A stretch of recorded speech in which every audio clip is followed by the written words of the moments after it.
school photographer became concerned when a 9-year-old boy refused to remove his jacket for pictures.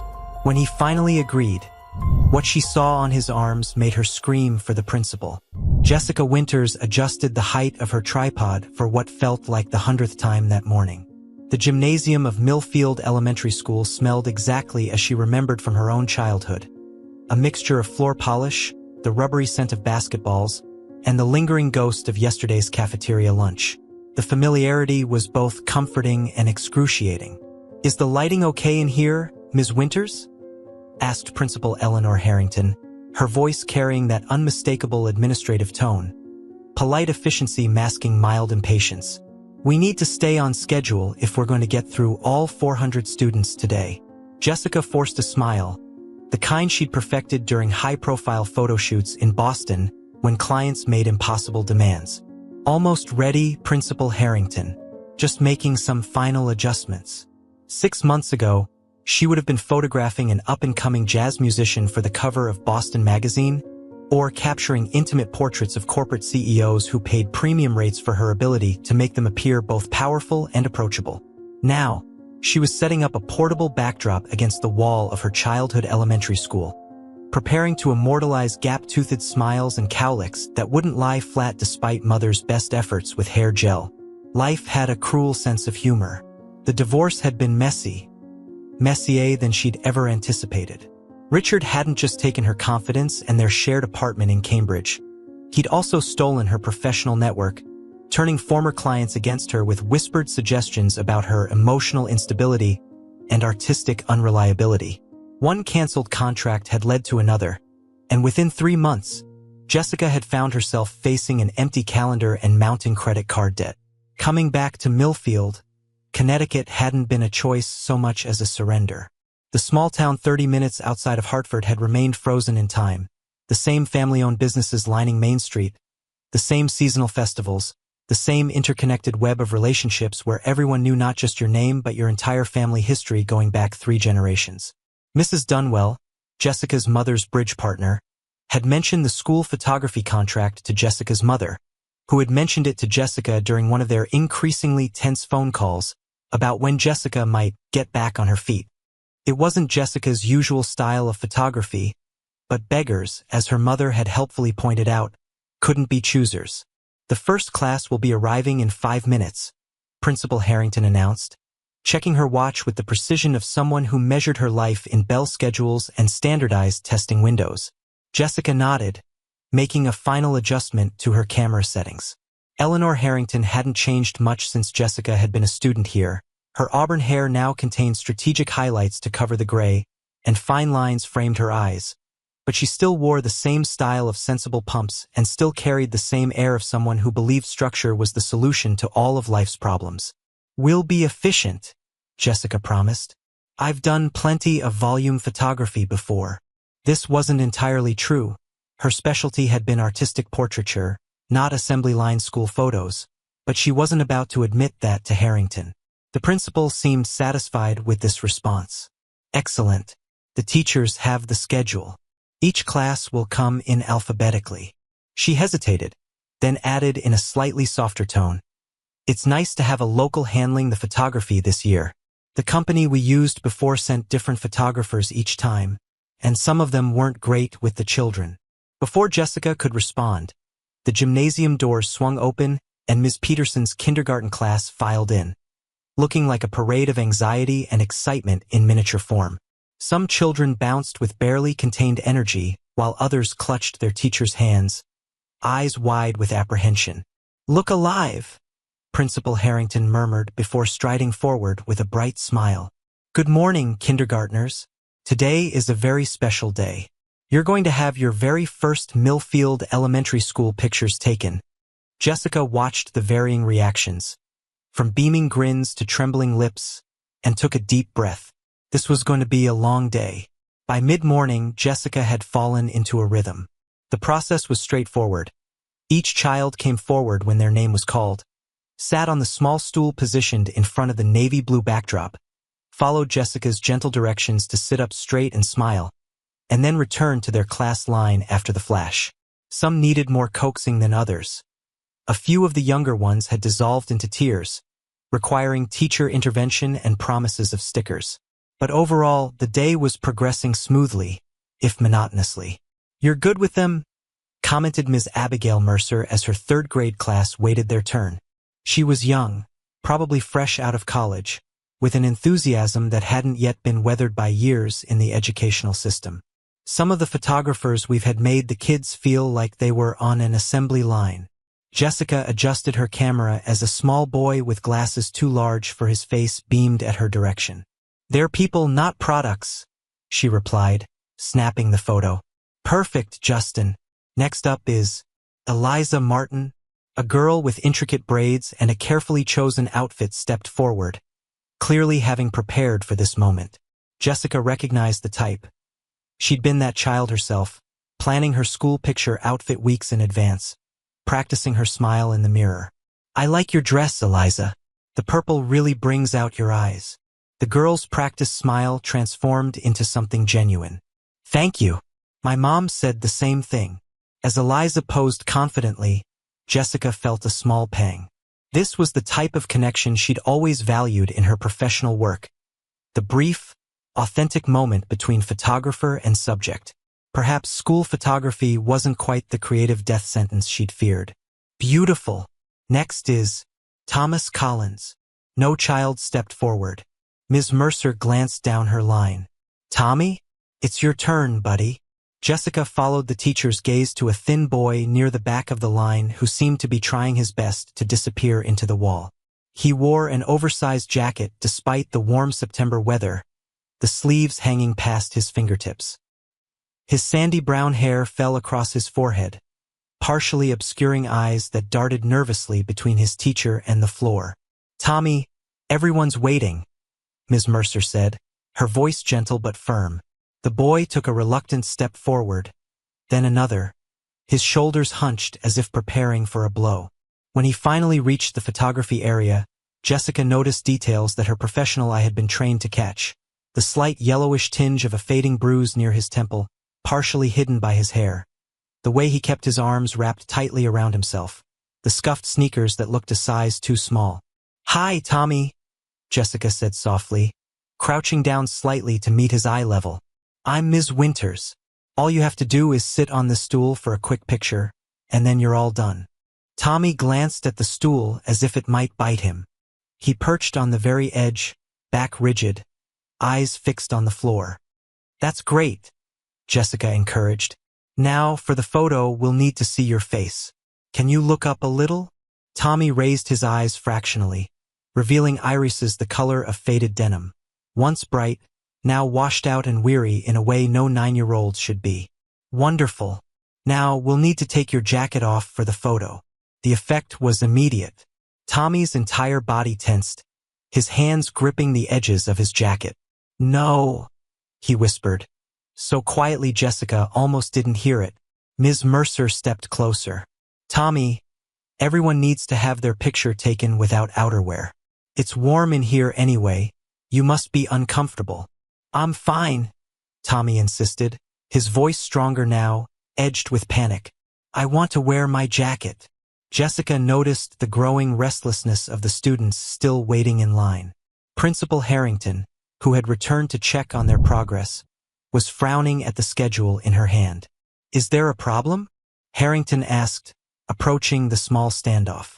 Ms. Mercer explained the situation in hushed tones while Tommy seemed to shrink further into himself.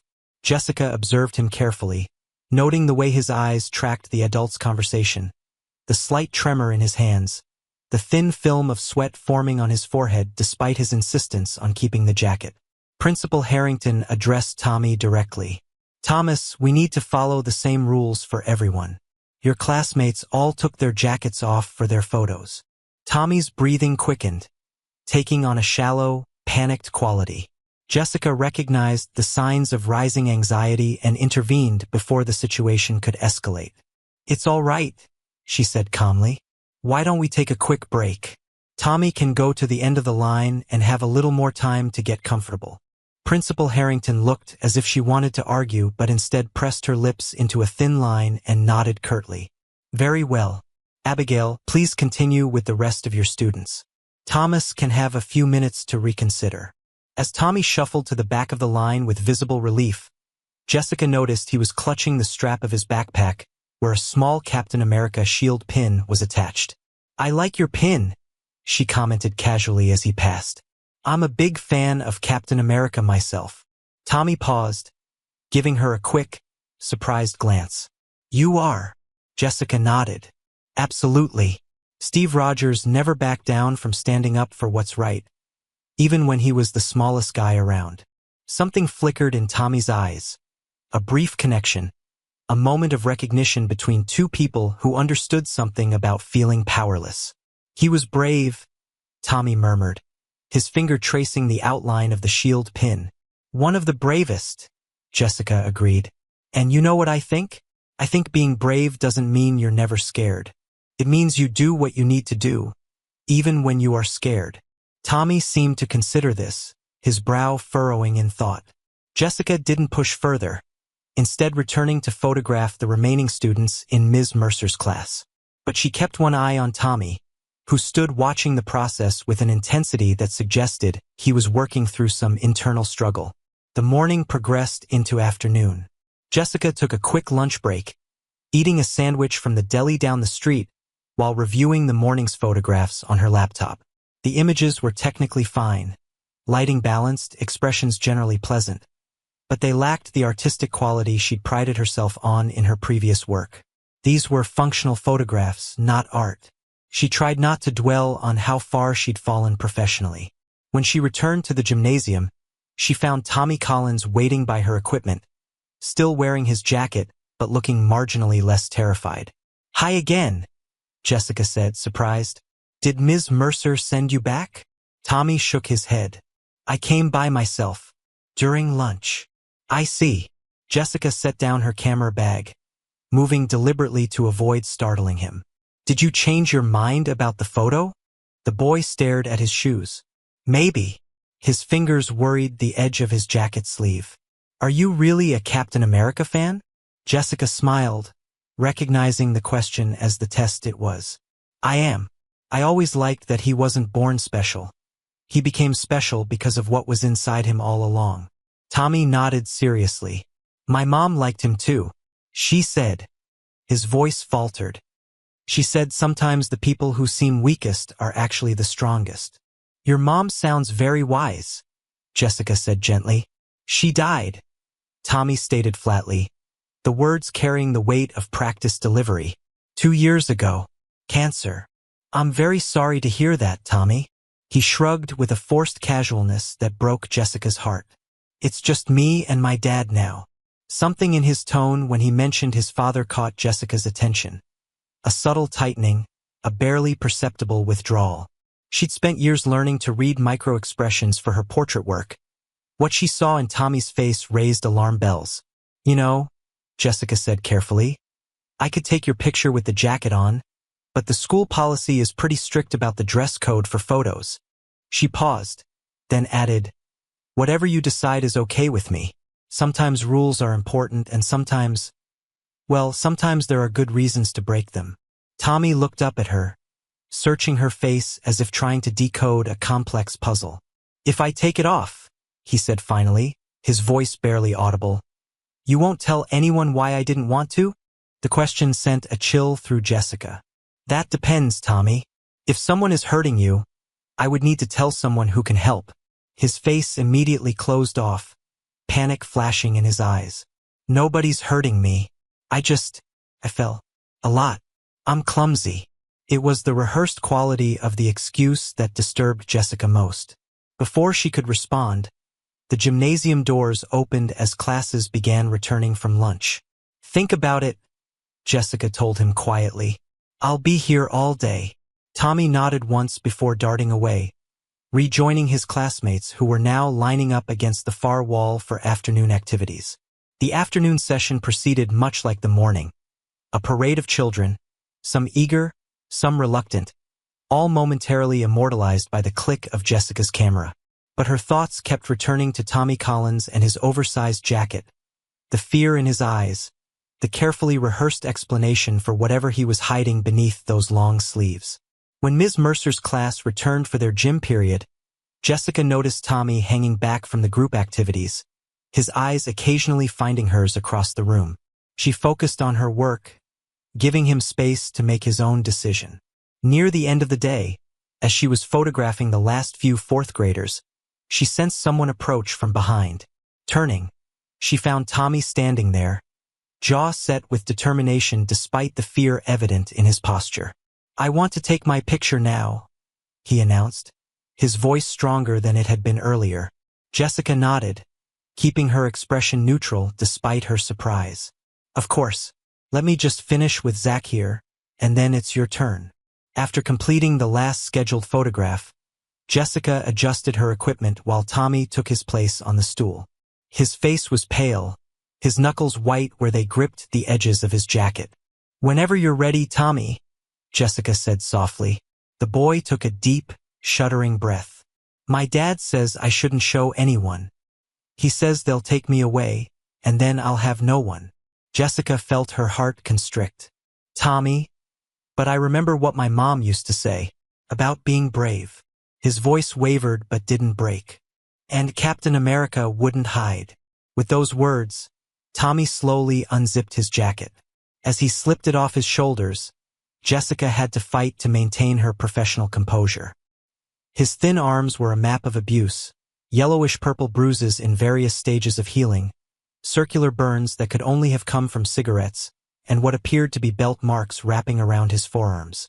Some were fresh, angry red against his pale skin, while others had faded to dull shadows. The horror of what she was seeing overwhelmed Jessica's professional detachment. A gasp escaped her lips, followed by a sound between a cry and a scream that echoed in the now-quiet gymnasium. "Principal Harrington," she called, her voice cracking. "I need Principal Harrington immediately." Tommy sat frozen on the stool, his jacket pooled around his waist, eyes wide with a mixture of terror and something else, perhaps relief. As people came running toward them, drawn by Jessica's cry, time seemed to slow. In that suspended moment, Jessica met Tommy's gaze and saw the silent plea there. Not just for help, but for someone to finally see him. Really see him, beneath the careful facade of normalcy that had hidden his suffering for so long. "It's going to be okay," she whispered, though she had no right to make such promises. "You're not alone anymore." Principal Harrington arrived, her sensible heels clacking rapidly across the gymnasium floor. Her question died on her lips as she took in the sight before her. Tommy's exposed arms telling a story no child should ever have to tell. "Oh my God," she breathed, her administrative mask slipping to reveal genuine horror. Jessica moved instinctively to stand beside Tommy, placing herself between him and the growing crowd of curious onlookers. In that moment, she wasn't thinking about her failed career or her uncertain future in Millfield. She was thinking only of the boy who had found the courage to reveal his wounds, despite all the forces telling him to keep them hidden.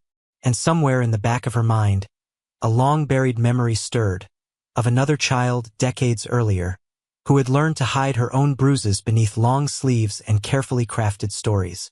A child who had wished, more than anything, for someone to ask the right questions, to look beneath the surface, to sound the alarm that she herself had been too frightened to sound. As Principal Harrington pulled out her phone to make the call that would set unstoppable events in motion, Jessica placed a gentle hand on Tommy's shoulder, not enough to startle him, just enough to let him know he wasn't facing this moment alone. "You did the right thing," she told him quietly. "The brave thing." Tommy looked up at her, tears finally spilling from eyes that had likely held them back for far too long. "Will they believe me?" he asked, his voice small but steady. "Dad says no one will believe me over him." Jessica felt a surge of determination rising through her chest, burning away the resignation that had defined her return to Millfield. "I believe you," she said firmly. "And I promise you, Tommy, I will make sure others do too." The next 24 hours unfolded with the disorienting intensity of a fever dream. After Principal Harrington's call, the school had erupted into controlled chaos. The gymnasium cleared, a school counselor summoned to sit with Tommy while they waited, and Jessica sequestered in Harrington's office to provide a detailed account of what she'd witnessed. "Tell me exactly what happened," Principal Harrington had demanded, her pen poised over a legal pad, the professional administrator fully in control despite the slight tremor in her hands. "Every detail, Ms. Winters." Jessica had recounted it all, Tommy's reluctance, his eventual courage, the unmistakable evidence of abuse mapped across his small arms. She'd been surprised by her own composure, the way her photographer's eye allowed her to describe the injuries with clinical precision. The cigarette burns, 7 of them, varying in age from fresh to partially healed. The distinctive pattern of bruising consistent with fingers gripping too tightly, the linear marks that could only have been inflicted by some kind of strap or belt. Now, alone in the small one-bedroom apartment she'd rented above Millfield Pharmacy, Jessica paced the creaking floorboards, sleep an impossibility despite her exhaustion. The clock on her microwave displayed 3:17 a.m. in harsh green numbers, casting an eerie glow across her sparse kitchenette. They'd taken Tommy away, of course. A social worker named Diane Werner had arrived, her face kind but her eyes weary with the burden of seeing too many children in crisis.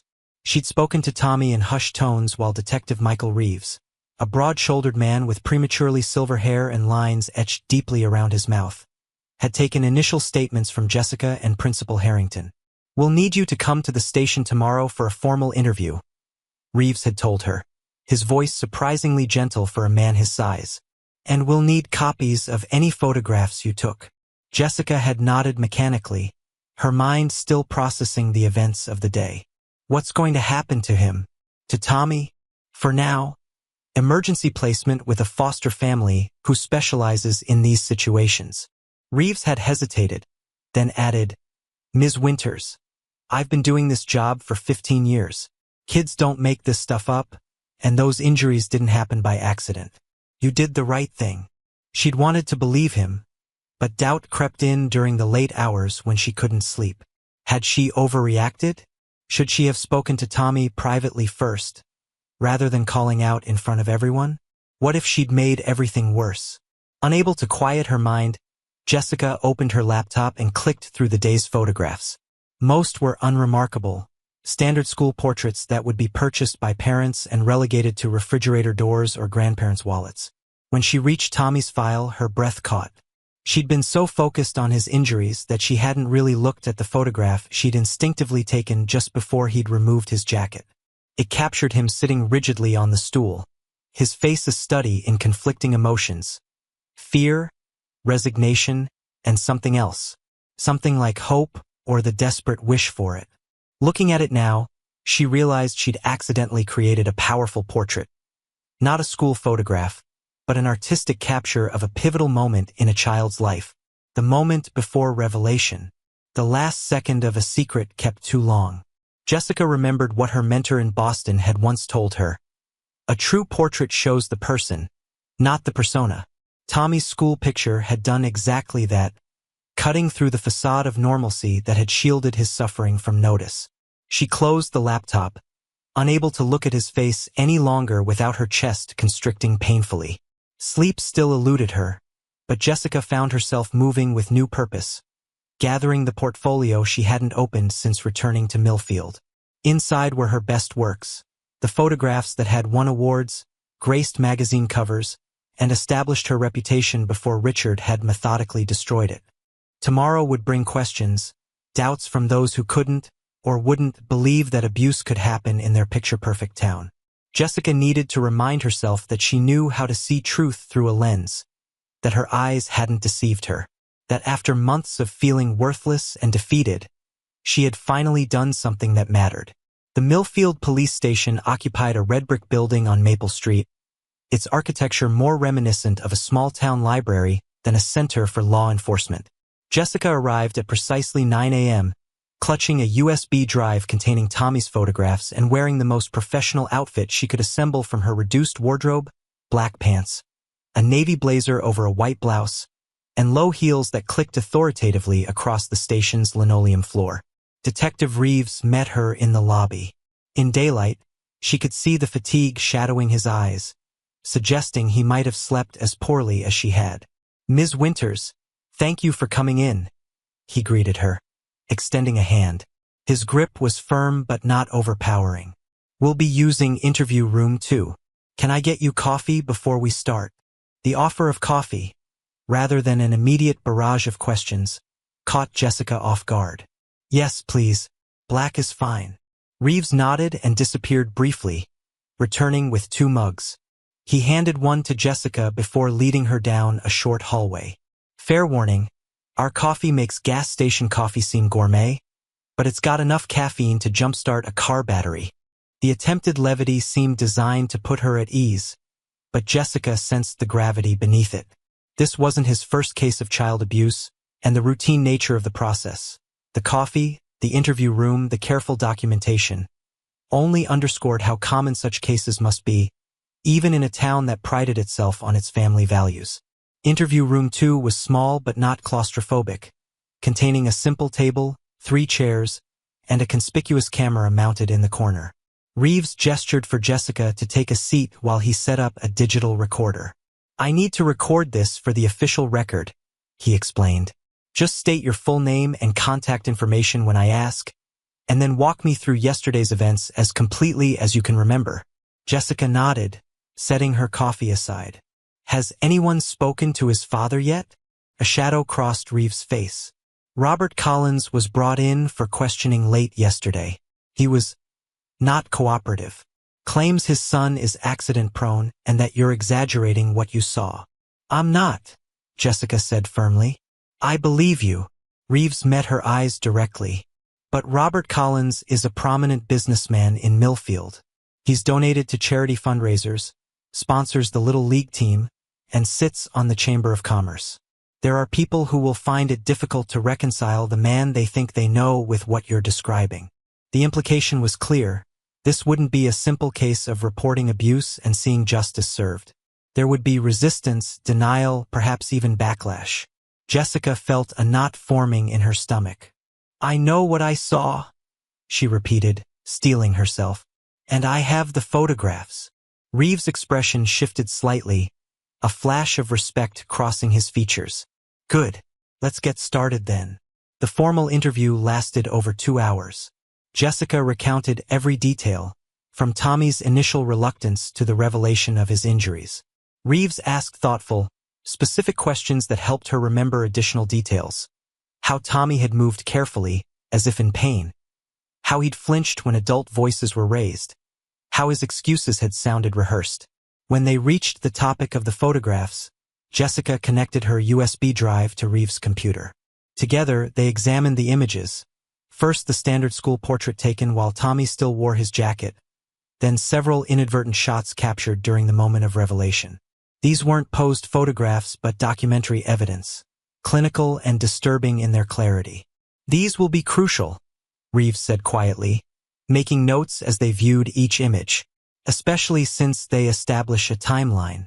The varying stages of healing indicate ongoing abuse, not a single incident.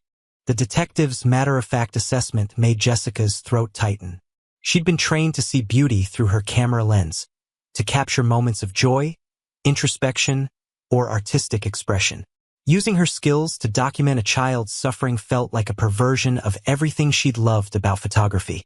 "What happens now?" she asked when the interview finally concluded. Reeves sighed, rubbing a hand across his jaw where silver stubble had emerged. "The district attorney's office will determine whether to file charges based on our investigation. Tommy's been placed with Harold and Sunita Patel for the time being. They're experienced foster parents who've worked with traumatized children before. He'll be interviewed by specialists trained to work with kids in these situations." "And his father?" "Robert Collins has been released pending investigation, but there's a temporary protection order preventing him from contacting Tommy." Reeves' expression darkened. "Between you and me, Collins already has his lawyer working overtime, claiming Tommy's injuries were self-inflicted or the result of normal childhood accidents." Jessica felt sick. "That's unfortunately common," Reeves finished for her. "Abusers rarely admit what they've done, especially those with reputations to protect." As Jessica gathered her belongings, preparing to leave, Reeves handed her a business card. "My direct line is on the back. If you remember anything else, Or if you experience any harassment because of your report, call me immediately. Harassment, Jessica echoed. Reeves' expression was grim. Millfield is a small town, Ms. Winters. Word travels fast and people tend to choose sides. Robert Collins has friends, influential ones. Not everyone will appreciate what you've done. I just did what anyone would do, Jessica protested. No, Reeves said quietly. You did what everyone should do, but what too many people find reasons not to. That makes you both rare and, unfortunately, a target. Jessica discovered the truth of Reeves' warning almost immediately. As she walked out of the police station, she nearly collided with Lisa Bennington, once her closest childhood friend, now the office manager at Collins Realty. Jessica. Lisa's voice was cold. Her arms crossed defensively across her chest. I heard what you did. Jessica stepped back, surprised by the hostility radiating from the woman she'd once shared secrets and sleepovers with. Lisa? What are you doing here? Waiting for you, obviously. Lisa glanced around to ensure they weren't overheard before continuing in a lower, more intense voice. Do you have any idea what you've done? Robert is devastated. They took his son away based on what? Some bruises that could have come from anywhere? Tommy plays soccer, for God's sake. Kids get bruises. The accusation in Lisa's tone ignited something in Jessica that burned through her exhaustion and uncertainty. These weren't soccer bruises, Lisa. They were cigarette burns and belt marks. No child gets those from playing sports. So you say, Lisa retorted. But Robert says Tommy's been acting out since his mother died, hurting himself sometimes, lying about how he got injured. Jessica stared at her former friend, momentarily speechless. You can't possibly believe that. What I believe, Lisa said, stepping closer, is that you came back to this town after failing in Boston, and you needed to make a splash, get people talking about you again. Well, congratulations, you've succeeded. Everyone's talking about how Jessica Winters swooped in and destroyed a family that was already struggling with grief. The accusation struck with precision, targeting Jessica's deepest insecurities about her motives. For a moment, doubt crept in. Was there some unconscious desire for attention behind her actions? Had she overreacted to make herself feel important again? No. The image of Tommy's arms flashed in her mind, dispelling the doubt. Those injuries were real, deliberate, and inflicted by an adult. You didn't see what I saw, Jessica said firmly. And I don't care what people say about me. This isn't about me. It's about Tommy. Lisa's laugh was bitter. That's rich. It's always been about you, Jess. Even in high school, everything had to revolve around Jessica Winters and her big dreams of escaping our boring little town. Well, look who came crawling back when those dreams fell apart. The personal attack stung, but Jessica refused to be baited into an argument about ancient history. Think whatever you want about me, Lisa, but ask yourself this. If there's even a small chance that Tommy is being abused, wouldn't you want someone to speak up? Robert would never hurt Tommy, Lisa insisted. He loves that boy more than anything. After Elaine died, Tommy became his whole world. People aren't always what they seem, Jessica said quietly. Not even to those closest to them. Something flickered in Lisa's eyes. Uncertainty, perhaps, or a memory that contradicted her certainty. But it vanished quickly, replaced by hardened resolve. You've made a terrible mistake, she said coldly. And Robert won't be the only one who suffers for it. This town takes care of its own, Jessica. You might want to remember that you stopped being one of us the day you left. With that parting shot, Lisa turned and strode away, leaving Jessica standing alone on the police station steps, the weight of what was coming settling heavily on her shoulders. By afternoon, Jessica could feel the town's atmosphere shifting. She'd stopped at Millfield Diner for a late lunch, only to find conversations halting abruptly when she entered. The waitress who'd been friendly yesterday now served her with tight-lipped efficiency, avoiding eye contact. From a corner booth, a group of middle-aged men, property developers who frequently worked with Collins Realty, stared openly, their disapproval palpable. Jessica ate quickly, ignoring the whispers that followed her, and headed to the school to collect her photography equipment. She'd left it set up in the gymnasium, expecting to return for a routine day of work. That now seemed like a naive assumption from a different lifetime. The school hallways were quiet, classes in session behind closed doors. Jessica made her way to the gymnasium, where she found Principal Harrington supervising as a maintenance worker dismantled the temporary photography backdrop. "Ms. Winters," Harrington acknowledged her with a nod. "I was about to call you about your equipment." Jessica began packing her camera and lighting gear, acutely aware of the principal's evaluating gaze. "I apologize for the disruption to your schedule. I assume you'll want to reschedule the remaining classes with another photographer." Harrington's posture was stiff, her expression carefully neutral. "The school board has decided to contract with Perlman Photography from Hartford to complete the project." The decision shouldn't have surprised Jessica, yet it still delivered a sharp sting of rejection. "I see. It's nothing personal," Harrington added, though her tone suggested otherwise. Given the circumstances, the board felt it would be less disruptive for everyone. Jessica closed her equipment case with a decisive click. "By circumstances, you mean the fact that I reported child abuse instead of ignoring it?" Harrington flinched slightly at the directness. "That's not fair, Ms. Winters. No one is suggesting you should have ignored what you saw. But there are concerns about how the situation was handled. The public nature of the discovery has created quite a stir." "I didn't plan for it to happen that way," Jessica countered. "But I'm not sorry it did. At least now Tommy is safe." "Allegedly," Harrington corrected automatically, then had the grace to look embarrassed.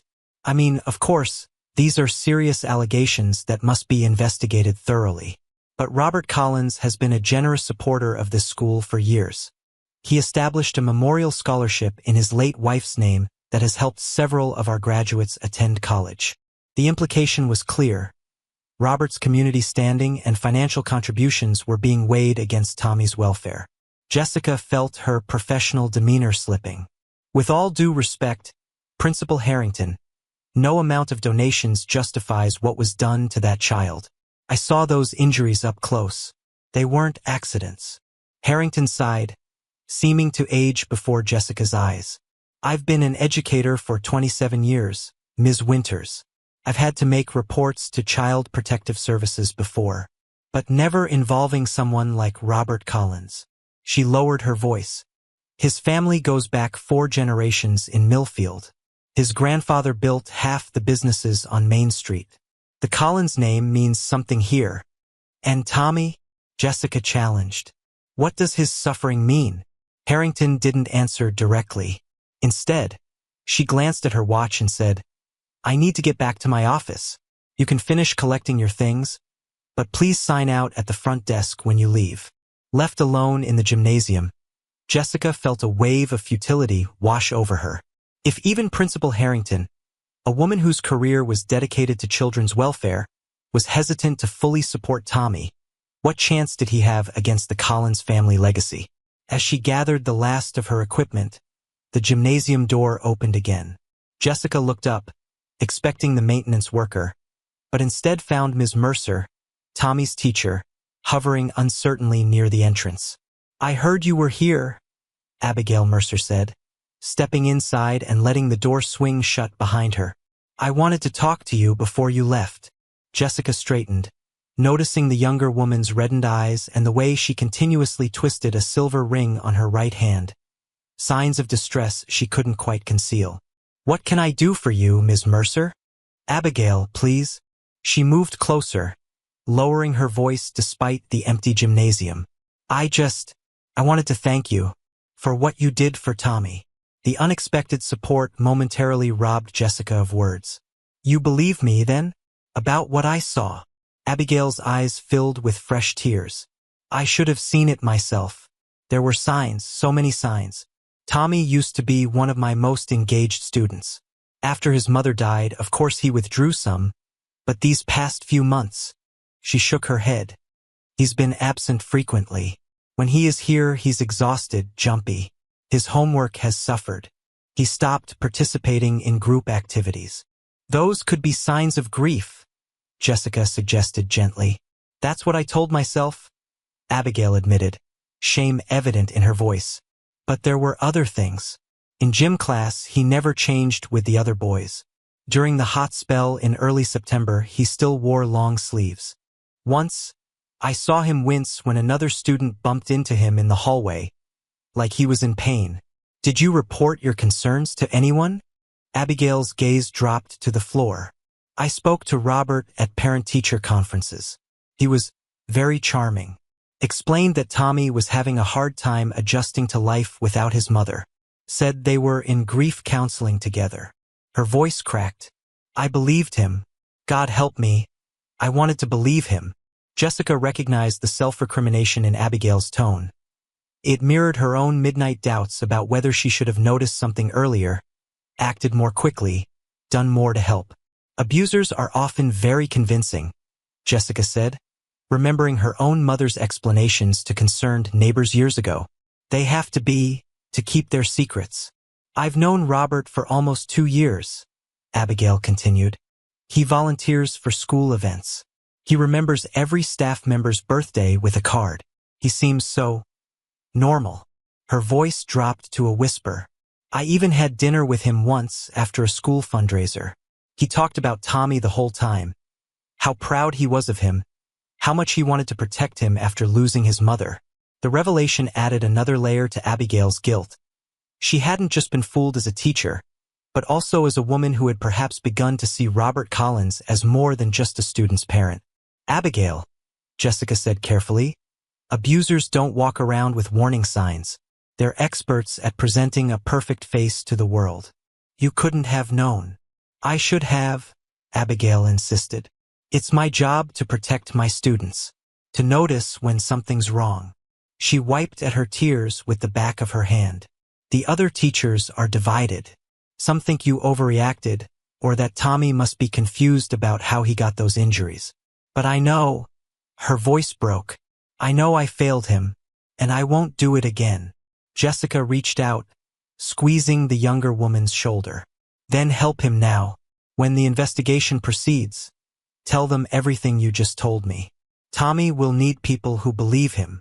Abigail nodded, straightening her shoulders with newfound resolve. I will, no matter what it costs me here. As the teacher turned to leave, Jessica called after her. Abigail, thank you for believing him, for believing me. Truth shouldn't be a matter of belief, Abigail replied sadly. But in this town, it seems like it is. By evening, Jessica's apartment had become both sanctuary and prison. She'd stopped at the grocery store on her way home, enduring more stares and whispers, only to find her usual cashier suddenly closing his lane when she approached. The message was clear. She'd disrupted the community's comfortable illusions, and they weren't grateful. Her phone had begun ringing with calls from unknown numbers, some hanging up immediately, others leaving voicemails ranging from concerned, I heard what happened at the school. Are you okay? To hostile, mind your own business, you attention-seeking bitch. She'd just finished microwaving a frozen dinner when a knock at her door startled her. Jessica approached cautiously, peering through the peephole to find Detective Reeves standing in the hallway, his expression grim. Detective? She said as she opened the door. Is everything all right? Did something happen with Tommy?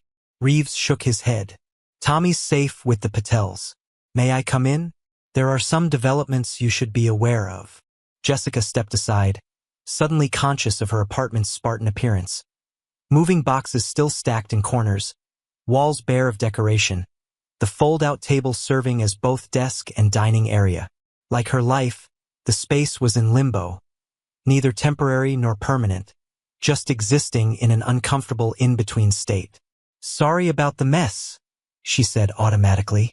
I haven't really settled in yet. Reeves waved away the apology, declining her offer of coffee.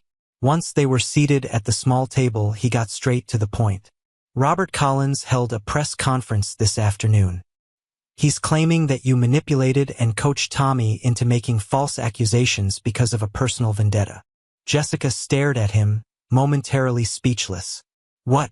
I'd never even met Robert Collins before yesterday. How could I possibly have a vendetta against him? According to Collins, you applied for a photography job with his real estate company when you first returned to town, and he turned you down. He's suggesting this is your revenge. That's absurd, Jessica sputtered. I never applied for any job with him. I've been focused on building my freelance business since I came back. Reeves nodded, unsurprised by her denial. I figured as much. Unfortunately, he's got his office manager, Lisa Bennington, Jessica supplied. Yes, backing up his story.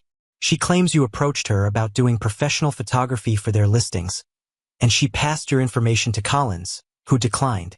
Jessica felt her blood pressure rising. That's a complete fabrication. I ran into Lisa at the grocery store when I first moved back, but we barely spoke. I certainly never discussed work with her. A thought struck her. Wait, how would this even make sense as a motive? I'd never met Tommy before yesterday. How would I know he was Robert's son? Let alone that he had injuries to manipulate him about. It doesn't make sense, Reeves agreed.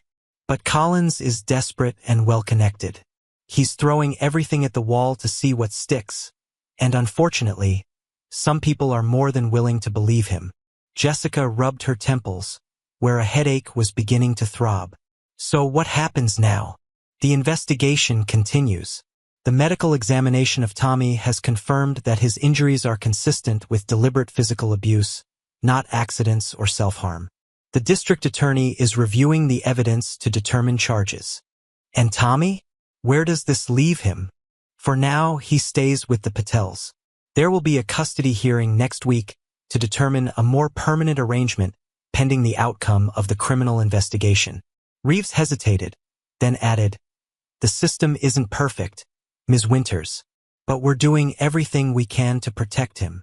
Jessica nodded, trying to take comfort in the detective's assurance. Is there anything else I should know? Reeves' expression turned grimmer.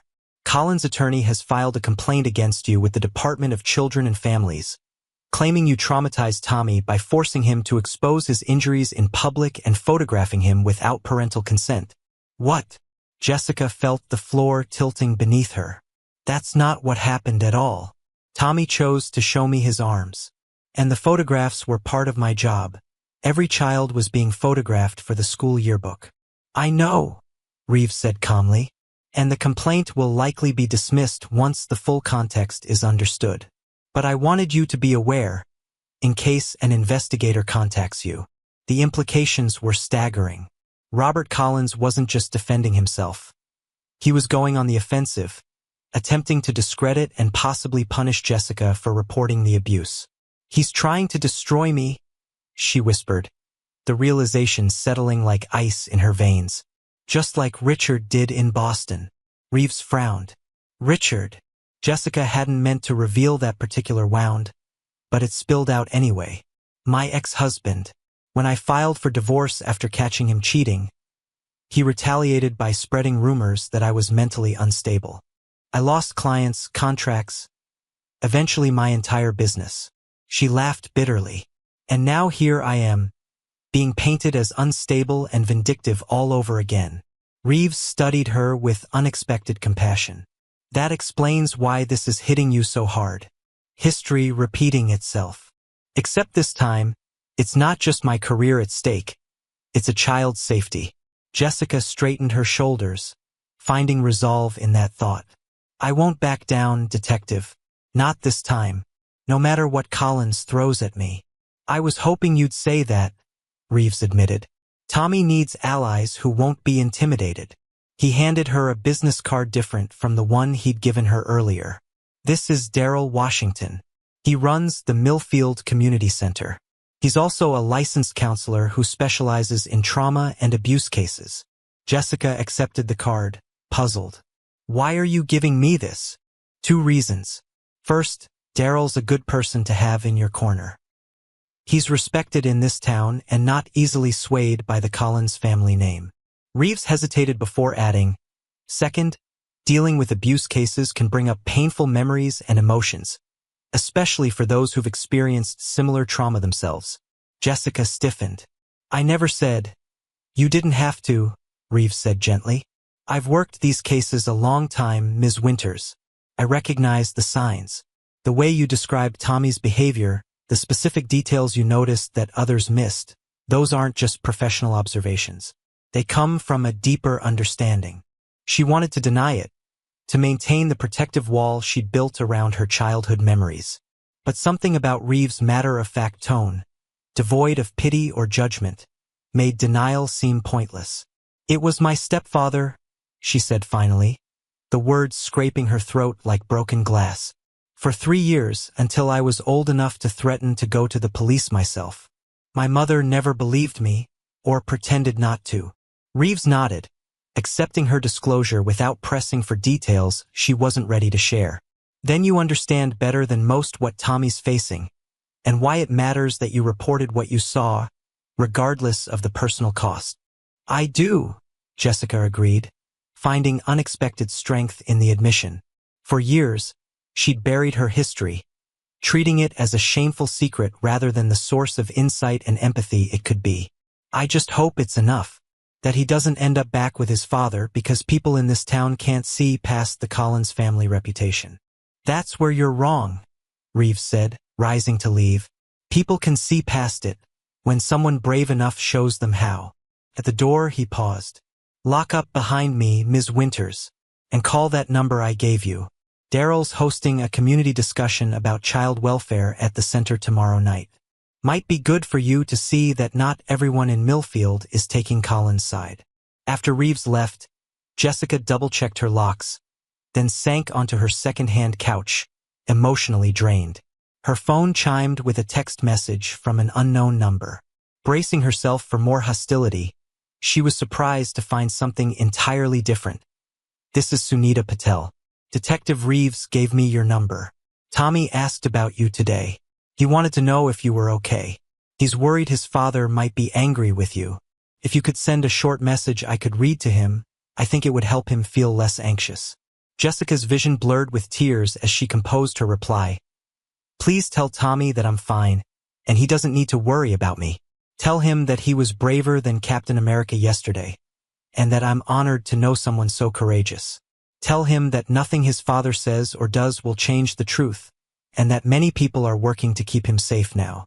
She hesitated, then added, and please tell him that when he's ready, I'd like to take another photograph of him.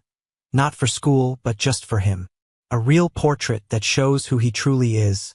A survivor. After sending the message, Jessica moved to her window, looking out at the darkened street below. Millfield had always felt small to her, a place to escape from, not return to.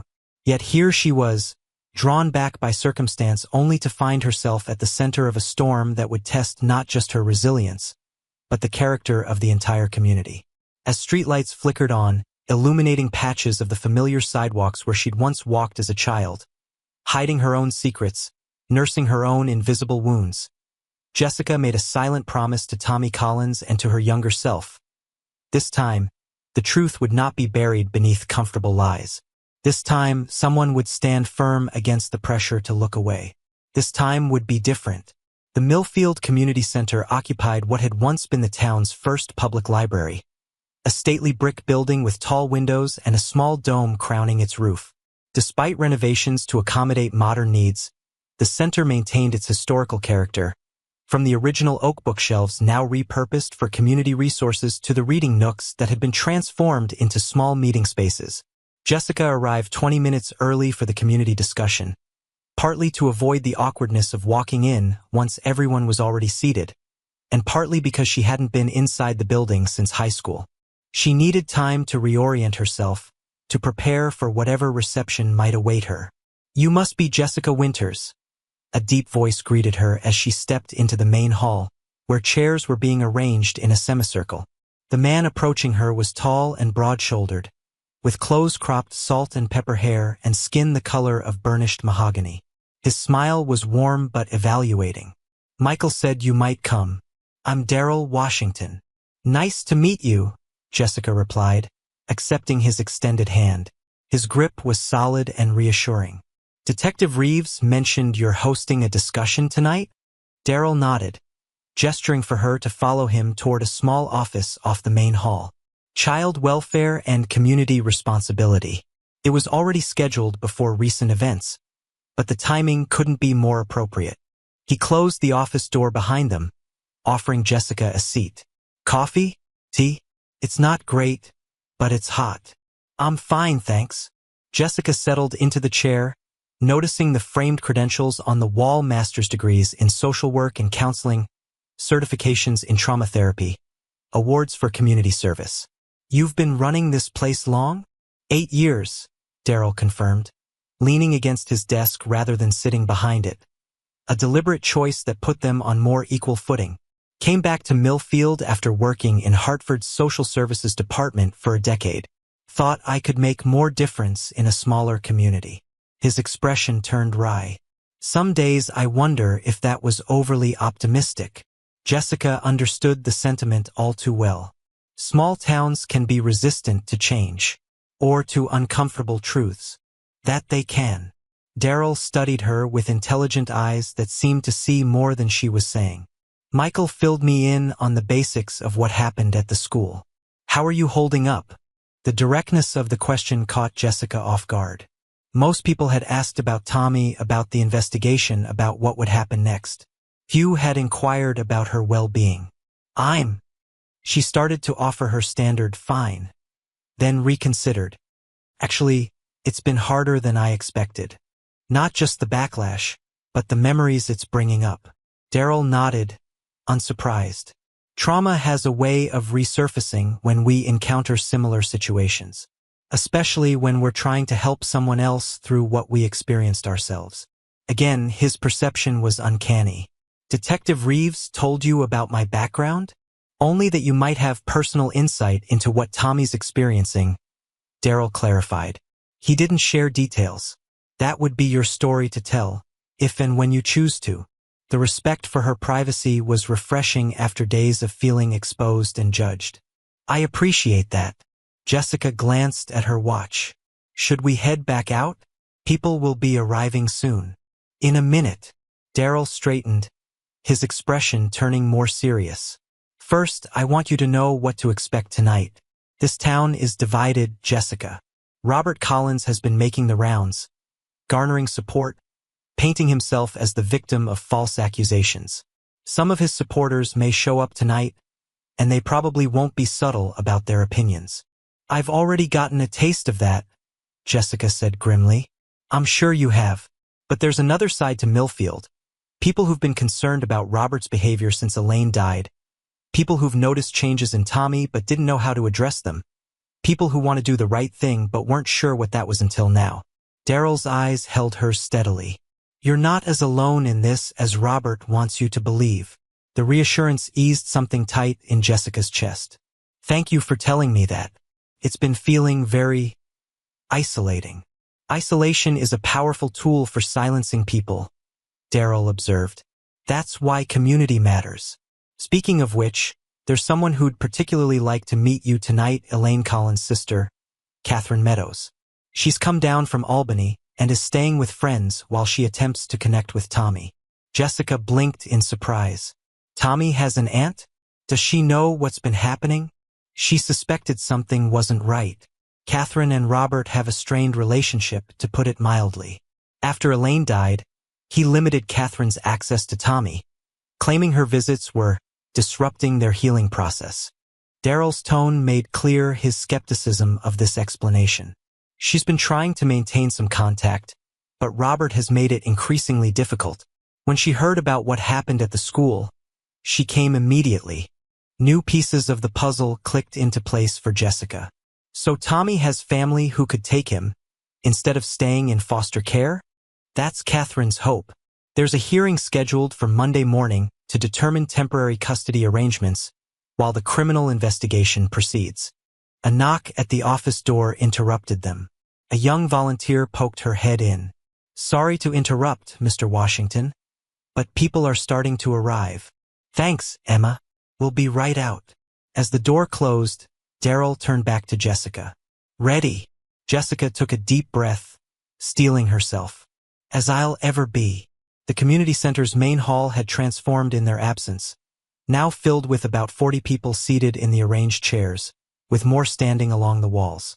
Jessica recognized faces from around town, teachers from the elementary school, including Abigail Mercer, business owners from Main Street, parents she'd photographed with their children earlier in the week. The atmosphere hummed with tension, conversations conducted in lowered voices that created a collective murmur of anticipation. Daryl guided Jessica to a seat in the front row, then took his position at the small podium. His presence commanded immediate attention, the room gradually falling silent without him having to call for order. "Thank you all for coming tonight," he began, his voice carrying easily through the hall. "As many of you know, this session on child welfare and community responsibility was scheduled weeks ago as part of our ongoing education series. Recent events in our community have made this discussion even more relevant and necessary." A murmur rippled through the audience at this acknowledgement of the elephant in the room.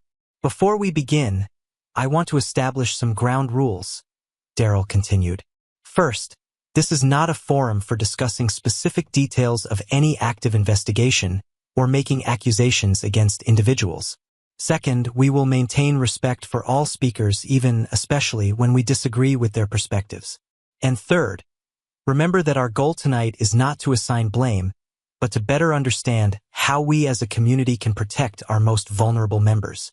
Jessica scanned the room as Daryl outlined the evening's agenda. In the far corner, she spotted Lisa Bennington with two other women she recognized as employees of Collins Realty. Their expressions were uniformly hostile, arms crossed defensively across their chests. On the opposite side sat Detective Reeves, out of uniform but unmistakable with his silver hair and watchful posture. "Many of us struggle to recognize or respond to signs of child abuse," Daryl was saying. "We believe that it doesn't happen here or not in families like that.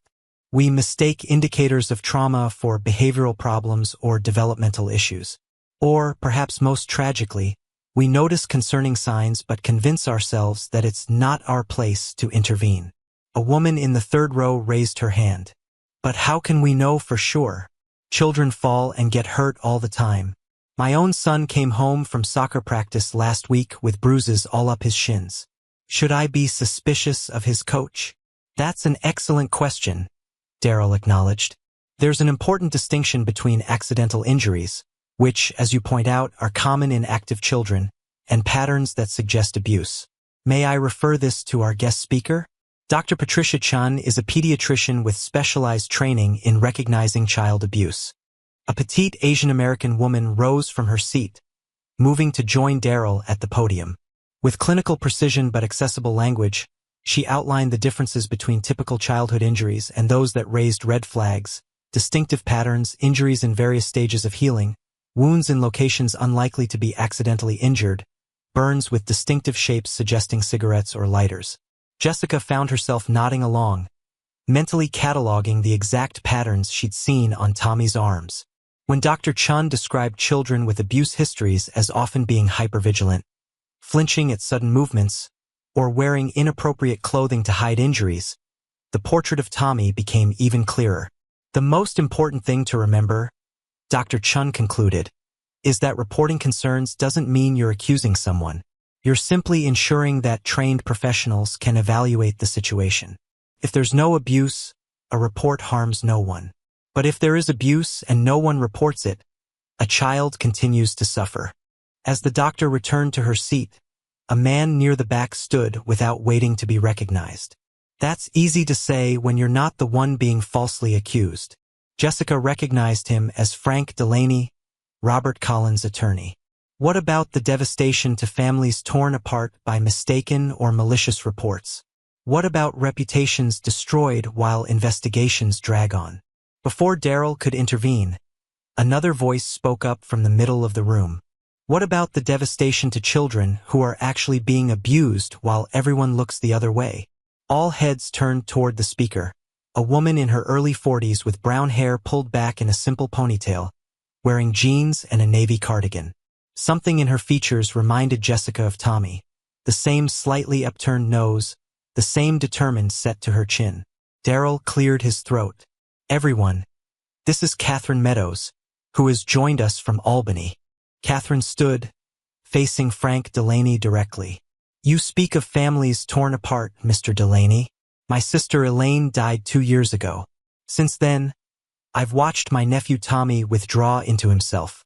I've seen him change from a talkative, affectionate child to a silent, frightened one. When I expressed concern, I was gradually cut off from contact with him. My calls went unanswered. My visits were refused." Her voice remained steady, though emotions simmered beneath the surface. "So yes, I understand about families being torn apart. Sometimes the tearing happens silently, behind closed doors, while the community sees only what it wants to see." Frank Delaney's face reddened.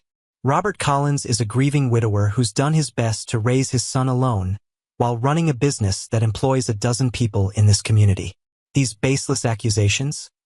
Accusing a 9-year-old of lying about how he got cigarette burns on his arms is what's truly baseless. Catherine interrupted, her composure never wavering. "I've seen the medical report, Mr. Delaney. Have you? Or are you too busy spinning narratives about vindictive photographers to look at the actual evidence?" Jessica felt every eye in the room shift toward her at the mention of vindictive photographers. She kept her gaze fixed forward, refusing to shrink under the collective scrutiny. Daryl stepped in before Delaney could respond. "This is exactly the type of specific case discussion I asked us to avoid. Let's return to the broader issue of community responsibility." But the dialogue had already shifted, the abstract discussion of child welfare now inextricably linked to Tommy Collins in everyone's minds. As the formal presentation continued, Jessica could feel the room's energy reorganizing. Subtle shifts in posture, exchanged glances, whispered conversations. Catherine's presence and her unwavering conviction had altered the dynamic, challenging the narrative Robert and his supporters had been cultivating. When the session officially ended an hour later, people didn't immediately disperse. Instead, small clusters formed, engaged in intense discussions. Jessica found herself approached by several attendees, some offering quiet support, others asking thoughtful questions about what she'd witnessed. The outright hostility she'd anticipated from Robert's supporters seemed tempered, at least temporarily, by Catherine's testimony and Dr. Chen's clinical expertise. "Ms. Winters." Catherine Meadows appeared at Jessica's elbow, her expression a mixture of determination and gratitude. "I've been hoping to speak with you." "Of course," Jessica replied, extending her hand. "I'm glad to meet you, though I wish it were under better circumstances." Catherine's grip was firm. Better circumstances would have been 2 years ago before. She broke off, glancing around at the lingering attendees. "Is there somewhere we could speak privately?" Daryl, seemingly anticipating this request, approached them. "You're welcome to use my office." Once they were seated in the relative privacy of Daryl's office, Catherine's carefully maintained composure fractured slightly. She pulled a photograph from her purse. Tommy at perhaps 7 years old, grinning widely as he held up a fish on a line. "This was the last vacation we took together, before Elaine got sick. Cape Cod." Catherine's finger traced her nephew's face in the photo. He was such a happy child, curious about everything, always asking questions, never still for a moment. She looked up at Jessica, eyes bright with unshed tears.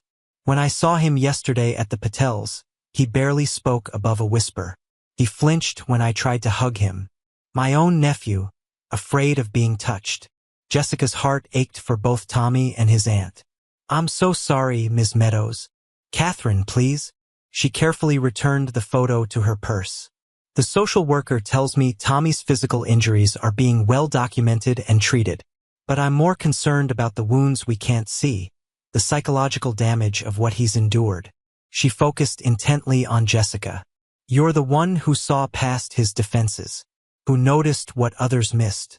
How did you know?" The question hung between them, loaded with implications. Jessica considered deflecting, citing her professional observation skills, but something in Catherine's direct gaze deserved honesty in return. "I recognized something in him," Jessica admitted quietly. "The way he tried to make himself invisible, the practiced excuses, the fear of drawing attention." She hesitated, then added, I was Tommy's age when my own abuse began. Different circumstances, different abuser, but the same need to hide what was happening. The same terror of what would happen if anyone found out. Catherine reached across the space between them, briefly squeezing Jessica's hand. Then you understand why I can't let him go back to that house. Not for a single night, not for supervised visits, not for anything. The courts will determine, Jessica began. The courts will hear arguments from Robert's expensive attorney about his stellar reputation in this town, about how a grieving widower should be given the benefit of the doubt, about how children sometimes misinterpret discipline. Catherine cut in, her voice hardening. They'll consider the trauma of separating a child from his only remaining parent. They'll talk about family reunification as the goal. She leaned forward, intensity radiating from her. I need allies, Ms. Winters. People who will stand firm on Tommy's behalf, no matter how Robert tries to spin this. Will you be one of them? The directness of the request took Jessica aback. She'd already experienced the personal and professional costs of challenging Robert Collins. Standing as a formal witness against him would only intensify those consequences. Yet looking at Catherine, a woman who had driven hours to fight for her nephew's safety, who was willing to face down an entire community's resistance to uncomfortable truths, Jessica couldn't imagine refusing. Yes, she said simply. Whatever Tommy needs, I'm here. Relief softened Catherine's features momentarily before determination reasserted itself. Thank you. The custody hearing is Monday morning. Robert will have his supporters there, people testifying to his character, his contributions to the community. Tommy needs people speaking for him with equal conviction. A knock at the door interrupted them. Darryl poked his head in. Sorry to disturb you, but Detective Reeves is asking to speak with both of you. He says it's important. Reeves entered, closing the door firmly behind him. His expression was grim but satisfied, the look of someone who'd received confirmation of something he'd long suspected. We've been conducting interviews with people who had regular contact with Tommy and Robert, he began without preamble. Teachers, neighbors, Tommy's pediatrician, even the clerk at the convenience store where Robert buys his cigarettes. He glanced significantly at Jessica. The same brand that matches the burns on Tommy's arms. Catherine made a small, pained sound. What we're seeing, Reeves continued, is a clear timeline. After Elaine's death, Robert struggled, understandably. Neighbors report hearing arguments, seeing him drinking more. Tommy's grades began slipping about 6 months later. His attendance became irregular. And approximately 8 months ago, Tommy's pediatrician noted unexplained bruising during a routine physical. Robert claimed Tommy had fallen from his bike. And the doctor accepted that? Catherine asked, incredulous. Dr. Fitzpatrick made a note of possible concern but didn't file a formal report, Reeves explained. He told us he spoke with Robert about the importance of bicycle safety instead. His tone made clear what he thought of this decision. The abuse appears to have escalated gradually, becoming more severe in the past 3 to 4 months. Jessica thought about the patterns of bruising and burns she'd seen on Tommy's arms. Some fresh, some healing, some faded to ghostly shadows. A systematic escalation of violence that might have continued unchecked if Tommy hadn't finally shown her his arms. There's one more thing you should both know, Reeves added.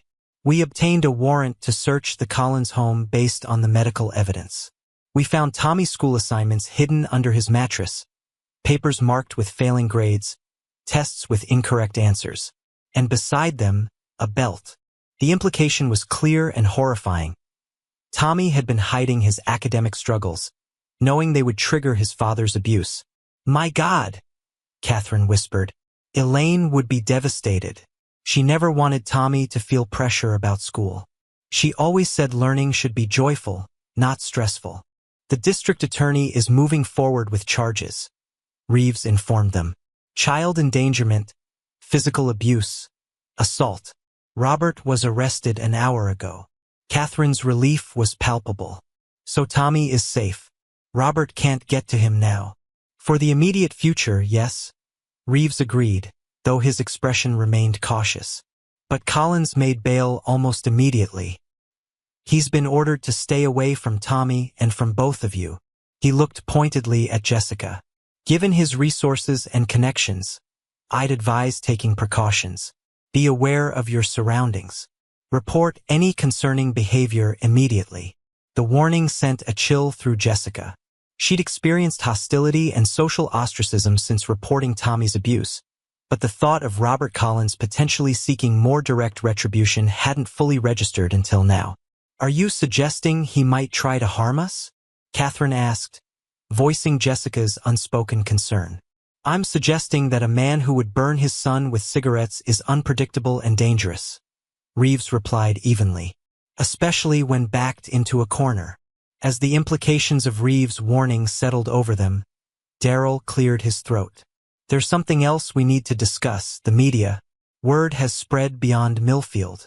I've had calls from reporters in Hartford and even Boston asking about the case. Once Robert's arrest becomes public knowledge, the coverage will intensify.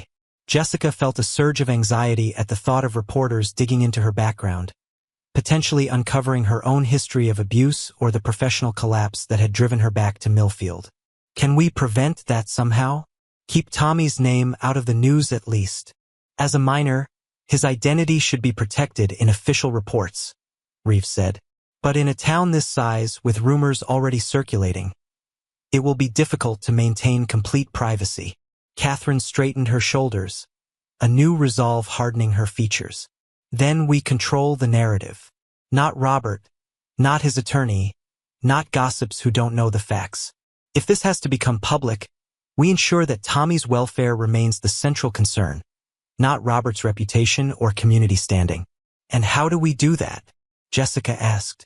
Catherine turned to her with unexpected intensity.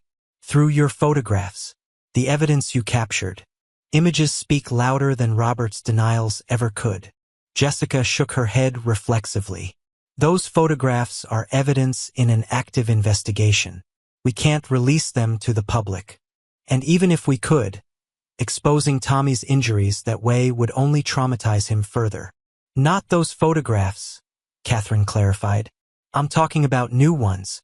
Detective Reeves mentioned you've been documenting Tommy's time with the Patels. Jessica nodded slowly. With their permission and the social worker's approval. Just casual shots as he adjusts to their home, interacts with their dog, helps in their garden. Nothing invasive or focused on his injuries. That's exactly what I mean, Catherine said. A visual record of a child beginning to heal, to feel safe again. The contrast between the fearful boy in his school picture and the gradual reemergence of his true self would be powerful testimony. Jessica considered the ethical implications. She'd begun photographing Tommy with the Patels as a way to help him become comfortable with her presence, to associate her camera with positive experiences rather than the traumatic revelation at school. Repurposing those images as evidence or public advocacy would require careful consideration. I'd need Tommy's consent, she said finally, and assurance that it wouldn't interfere with the legal proceedings. It could actually strengthen the case for keeping Tommy with family rather than in long-term foster care, Darryl suggested. Visual evidence of his recovery in a safe environment speaks volumes about the impact Robert had on him. Reeves nodded thoughtfully. I'll check with the DA, but I don't see a legal issue as long as the photographs don't compromise evidence related to the abuse itself. As they discussed logistical details, Jessica found her thoughts returning to Tommy. A boy who had spent months, perhaps years, hiding his suffering beneath layers of fabric and fabricated excuses. Now that his secret was exposed, everything about his life was being examined and dissected by adults with different agendas and priorities. How much agency did he have in this process? How much control over his own story? Before we make any decisions, Jessica interjected, I want to talk to Tommy. Not about the photograph specifically, but about how he's feeling, what he's comfortable with. He's had so many choices taken away from him already. We shouldn't be another group of adults making decisions about his life without his input. Catherine studied Jessica with newfound respect. You're right. Tommy needs to know he has a voice in what happens next. She glanced at her watch. I'm seeing him tomorrow morning at the Patels. Would you join me? He's asked about you several times.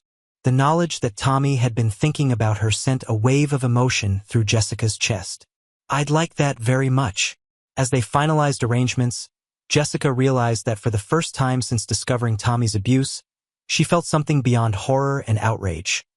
A fragile hope that justice might actually be possible, that a damaged system might work as intended, that a child's suffering might lead not just to punishment for the perpetrator but healing for the victim. It was a hope tempered by realism. She'd seen too much of life's cruelty to believe in easy resolutions or perfect justice.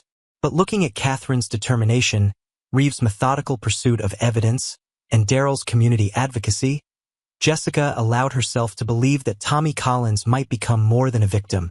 He might become a survivor, surrounded by adults who believed him, protected him, and helped him reclaim the childhood that Robert had tried to steal. The Patel home sat on a quiet street lined with mature maple trees just beginning to turn gold and crimson.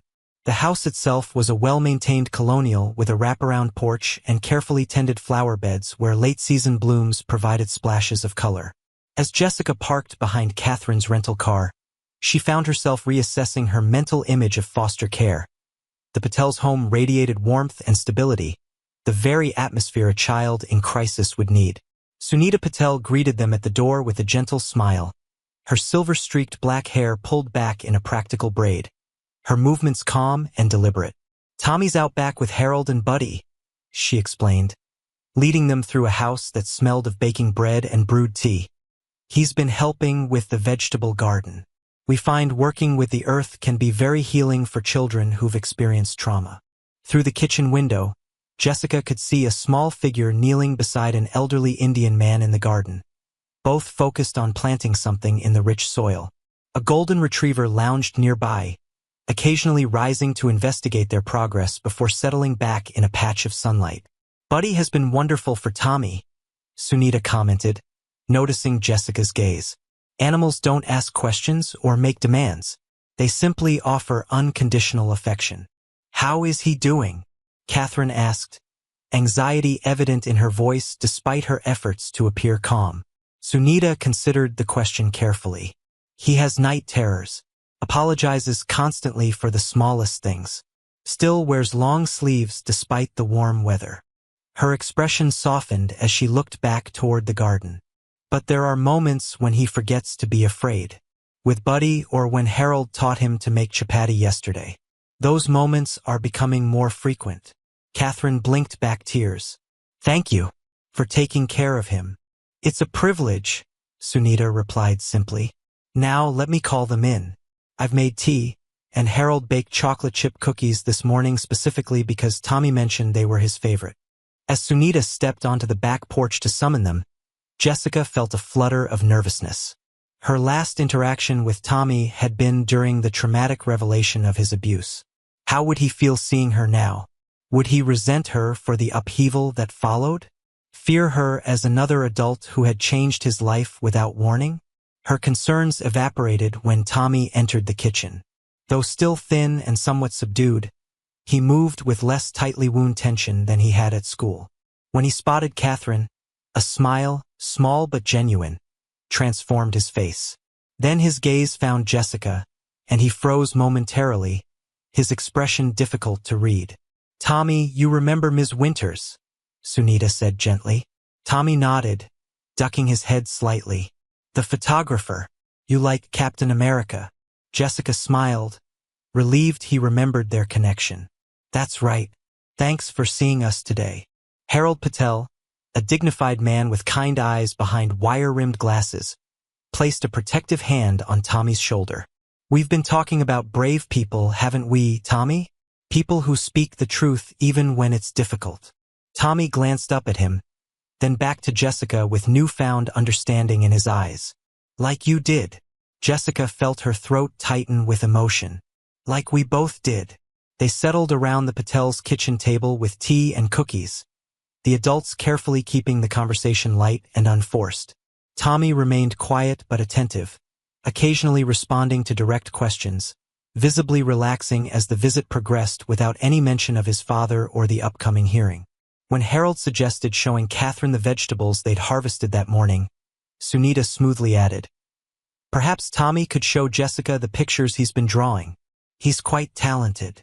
Left alone with Tommy, Jessica was careful to maintain a comfortable distance, her movements slow and telegraphed. I heard you've been creating some artwork. Would you like to show me? Tommy hesitated, then nodded, sliding off his chair to retrieve a folder from a nearby desk. When he returned, he carefully spread several drawings on the table between them. Jessica recognized the therapeutic nature of the artwork immediately. These weren't typical childhood drawings but expressions of intense emotion. One depicted a small figure curled in the corner of a dark room. Another showed a looming shadow over a bed. A third featured a house with angry red scribbles emanating from the windows. These are very powerful, Tommy, Jessica said honestly. You're expressing your feelings through art. That takes courage. Tommy traced the edge of one drawing with his finger. Ms. Diana says it helps to put the scary stuff outside of me onto the paper. Ms. Diana is your therapist? Jessica guessed. Tommy nodded. She comes every day. We talk and draw and sometimes play games.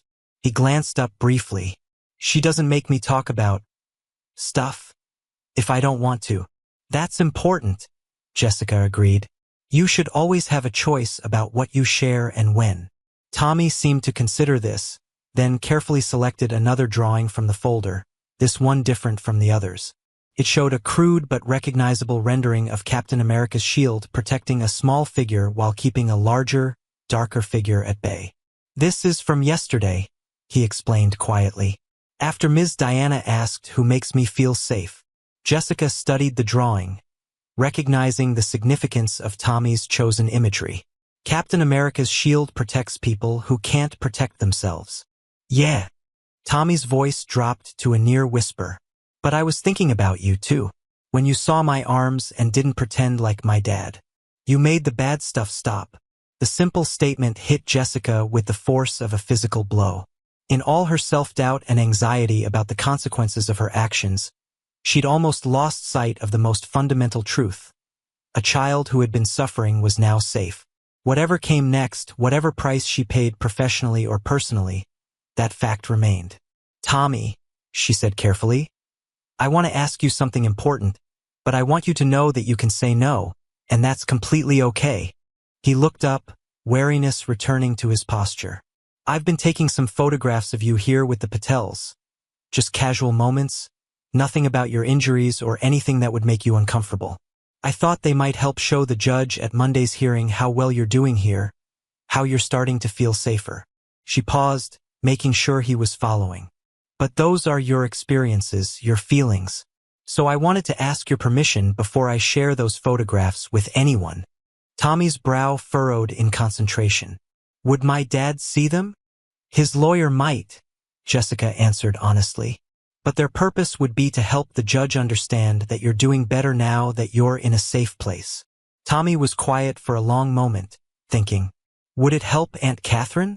So I could stay with her instead of going back home? The question revealed Tommy's greatest fear and hope simultaneously. It might, Jessica answered. Catherine really wants you to live with her. These photographs could help show why that would be good for you. Tommy nodded slowly. Then it's okay. But he hesitated. But what, Tommy? Remember, you can say no or ask questions about anything. Could you take new pictures, too? Of me and Aunt Catherine together? So they know we belong with each other. The request, so thoughtful and strategic from a 9-year-old who had endured so much, brought fresh tears to Jessica's eyes. That's a brilliant idea. In fact, if you're comfortable, we could take some right now while she's here visiting. For the first time, Tommy's face brightened with something approaching enthusiasm. Can Buddy be in them too? And Mr. and Mrs. Patel? They've been really nice to me. Absolutely, Jessica agreed, recognizing Tommy's desire to acknowledge the support system that had formed around him. Let me get my camera from the car.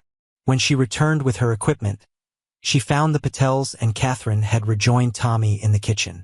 She explained Tommy's request, watching as understanding and approval spread across the adults' faces. I think that's a wonderful idea, Sunita said warmly. Tommy, where do you think would be a good place for these photos? The garden, Tommy answered immediately. With the flowers and Buddy. As they moved outside, Jessica observed the natural interactions between Tommy and the adults who had stepped in to protect him. Catherine's gentle encouragement as she helped him arrange marigolds in a small vase for the garden table. Harold's patient guidance as he showed Tommy how to adjust the sprinkler for the newly planted seeds. Sunita's quiet pride as Tommy offered to pour lemonade for everyone from a pitcher that seemed too heavy for his small hands, but which he managed carefully. Jessica photographed these moments not with the clinical detachment of documenting evidence, but with the artistic eye that had once made her one of Boston's most sought-after portrait photographers. She captured Tommy's gradual relaxation as the afternoon progressed, the protective circle of adults around him, the way sunlight illuminated his face when he finally laughed at Buddy's attempt to catch a butterfly. Most importantly, she photographed Tommy with Catherine. The family resemblance evident not just in their features but in their gestures. The way they tilted their heads when listening, the shared expression when concentrating on a task. Through her lens, Jessica recorded the visual evidence of belonging, of genetic and emotional connection that transcended the disruption of the past 2 years. As the light began to fade, signaling the end of their visit, Tommy approached Jessica while the adults were discussing the logistics of Monday's hearing. "Ms. Winters." His voice was stronger than it had been earlier, more certain. "Did you get good pictures?" Jessica knelt to his level, showing him a few preview images on her camera's display screen. "I think so. What do you think?" Tommy studied the photographs with serious attention, lingering on one that showed him and Catherine planting a flower together. Their expressions mirrored concentrations of purpose. "That one's good," he decided. "You can see we're the same." "You are," Jessica agreed softly. "Anyone would recognize that." Tommy's next question caught her off guard. "What happens if the judge doesn't believe the pictures? If he makes me go back to my dad?" The fear behind the question was palpable, and Jessica wrestled with how to answer honestly without increasing his anxiety. "Many people are working very hard to make sure that doesn't happen, Tommy. Detective Reeves, your Aunt Catherine, Mr. and Mrs. Patel, Ms. Diana, and me. We're all telling the truth about what happened and making sure the judge understands." Tommy's fingers traced the edge of the camera screen, his eyes downcast. "Dad says judges always believe grown-ups with important jobs, not kids. He says no one will think he did anything wrong." The calculated nature of Robert's psychological manipulation made Jessica's blood boil, but she kept her voice measured. "Your dad told you that to scare you into keeping secrets, but it's not true. Judges are trained to listen carefully to children, especially in cases like yours. And there's evidence that backs up what you've shared. The doctor's reports, the photographs, everything Detective Reeves found." Tommy seemed to absorb this, his brow furrowed in thought. Finally, he asked in a small voice, "Will you be there? At the hearing?" "If you want me to be, absolutely," Jessica promised. "I do." Tommy's voice strengthened with conviction. "Because you saw the truth when nobody else did." The Collins custody hearing was scheduled for 9 a.m. Monday at the Millfield County Courthouse, a granite building whose imposing facade had intimidated Jessica even as a child. She arrived 45 minutes early, dressed in a conservative navy suit she'd purchased specifically for the occasion, an investment in appearing as credible and professional as possible. She wasn't the first to arrive.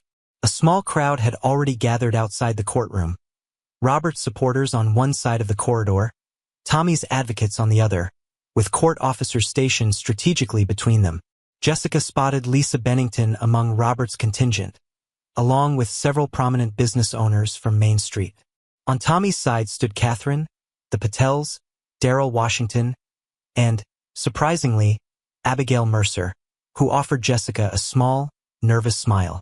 "Thank you for coming," Catherine greeted her, the strain of the past few days evident in the shadows beneath her eyes.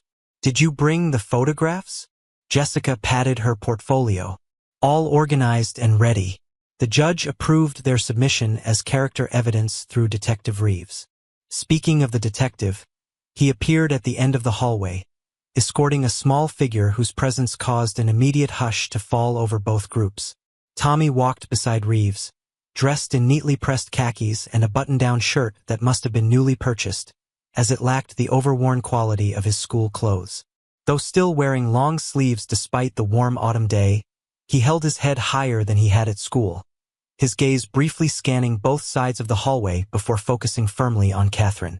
Robert Collins arrived moments later, accompanied by his attorney and several character witnesses Jessica recognized from around town. He was immaculately dressed in an expensive suit, his appearance that of a successful businessman rather than an accused child abuser. When he spotted Tommy, his expression shifted to one of practiced concern and affection.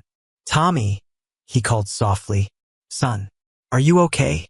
Tommy froze, his body tensing visibly as Reeves stepped slightly in front of him, a protective barrier between father and son. "Mr. Collins," Reeves said firmly, "the protection order specifies no contact, including verbal. Please respect that or I'll have to report a violation to Judge Winters." Robert's concerned facade slipped for just a moment, a flash of cold anger in his eyes, before his attorney placed a restraining hand on his arm and murmured something that made him step back.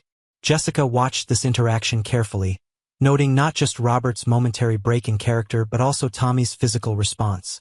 The way his breathing had accelerated, his shoulders hunched, his hands clenched into white-knuckled fists at his sides. The boy's reaction told its own story, one that no amount of character witnesses or carefully constructed narratives could contradict. When the courtroom doors opened, they filed in to their respective sides. The hearing was closed to the general public due to Tommy's age, but those directly involved in the case, family members, potential guardians, witnesses, and advocates, were permitted to attend. Jessica found herself seated between Daryl and Abigail, directly behind Catherine, with Tommy positioned beside his appointed guardian ad litem, a serious-looking woman in her 50s whose job was to represent his best interests in court. Judge Eleanor Winters, no relation to Jessica, despite the shared surname, was a stern-faced woman with steel-gray hair cut in a practical bob. She surveyed the packed courtroom with experienced eyes before addressing the assembly. "Let me be clear from the outset," she began, her voice carrying authority without needing to be raised. "This is not a criminal proceeding. That will come later. Today's hearing has one purpose only: to determine the most appropriate temporary custody arrangement for Thomas Collins while the criminal investigation proceeds. I will not tolerate grandstanding, character assassination, or attempts to litigate the criminal allegations in this courtroom. Is that understood?" Both attorneys nodded their agreement, though Frank Delaney's tightly compressed lips suggested he'd planned precisely such tactics. What followed was a methodical examination of the options before the court.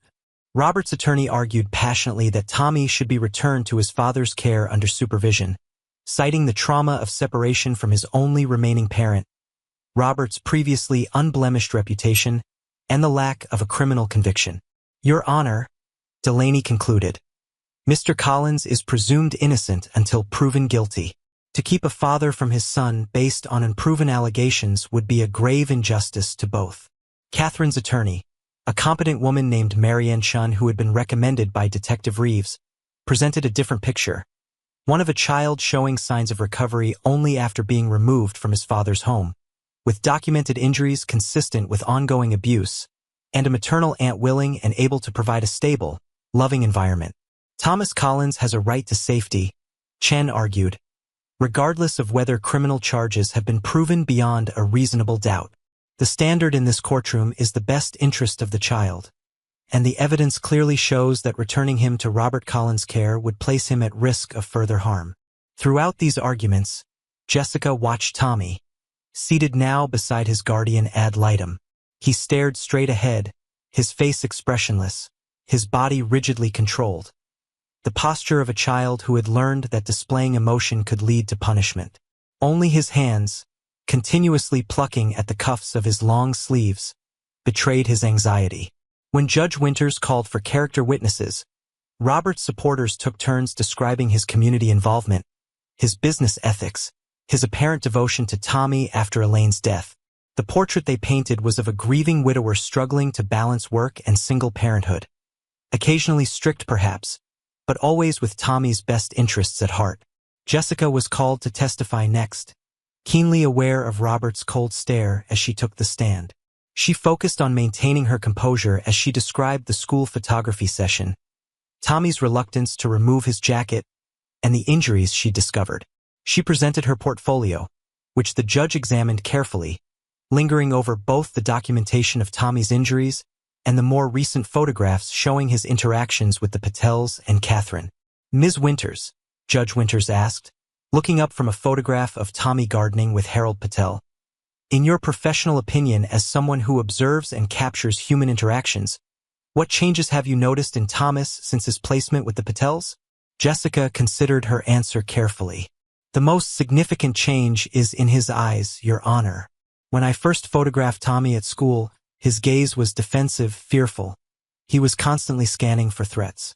In these more recent photographs, you can see moments where he's present, engaged, not braced for punishment. It's as if he's remembering how to be a child again, rather than just a survivor." Judge Winters nodded thoughtfully, returning the portfolio. "Thank you, Ms. Winters. You may step down." As testimonies continued, Jessica noticed Robert becoming increasingly agitated, whispering urgently to his attorney, his facade of calm concern cracking around the edges. When Catherine took the stand and described her observations of changes in Tommy's behavior over the past 2 years, Robert's face flushed with suppressed anger. The pivotal moment came when Tommy's guardian ad litem requested that the judge speak with Tommy privately in chambers, a standard practice to allow children to express their preferences without the pressure of facing family members in open court. "Your Honor," Robert's attorney objected immediately, "any testimony from the child will inevitably be influenced by his recent separation from his father and the suggestions of those currently caring for him. Children are highly suggestible." "I'm well aware of the complexities of child testimony, Mr. Delaney," Judge Winters replied dryly. "I've been presiding over family court for 17 years. I can distinguish between coaching and authentic expression." She turned to Tommy's guardian. "Request granted. We'll take a 15-minute recess while I speak with Thomas in chambers." As Tommy was led through a side door by a court officer, Robert half rose from his seat, calling out, "Tommy, remember what we've talked about telling the truth." The warning was clear to everyone in the courtroom, despite its superficial innocuousness. Judge Winters fixed Robert with a stern look. "Mr. Collins, there will be no further comments directed at your son. This is your only warning." The 15 minutes stretched to 20, then 30. When Judge Winters finally returned to the courtroom, her expression gave nothing away. Tommy was escorted to sit with his guardian ad litem, his face pale but composed, avoiding looking in his father's direction entirely. Having reviewed all testimony and evidence, Judge Winters began, "And having spoken at length with Thomas, I am ready to issue my ruling on temporary custody." She folded her hands on the bench before her. "The purpose of this hearing is not to determine criminal guilt, but to ensure the safety and well-being of a minor child during an ongoing investigation. The evidence presented today includes documented physical injuries, testimony from multiple witnesses regarding behavioral changes consistent with abuse, and the child's own statements." She paused, her gaze sweeping the courtroom before settling on Robert. "Mr. Collins, while you are indeed presumed innocent in criminal proceedings, family court operates under a different standard, the best interest of the child. Based on the preponderance of evidence presented today, I find that returning Thomas to your care, even under supervision, would present an unacceptable risk to his physical and emotional well-being." A murmur rippled through the courtroom as Robert's face darkened with barely contained rage. "Temporary custody is therefore awarded to Catherine Meadows, maternal aunt, pending the outcome of criminal proceedings." The judge turned to Catherine. "Ms. Meadows, the court recognizes your willingness to relocate temporarily to provide stability for your nephew. You are ordered to ensure Thomas continues receiving appropriate therapeutic support and to facilitate any interviews or examinations required by the ongoing investigation." Catherine nodded solemnly. "I understand, Your Honor. Thank you."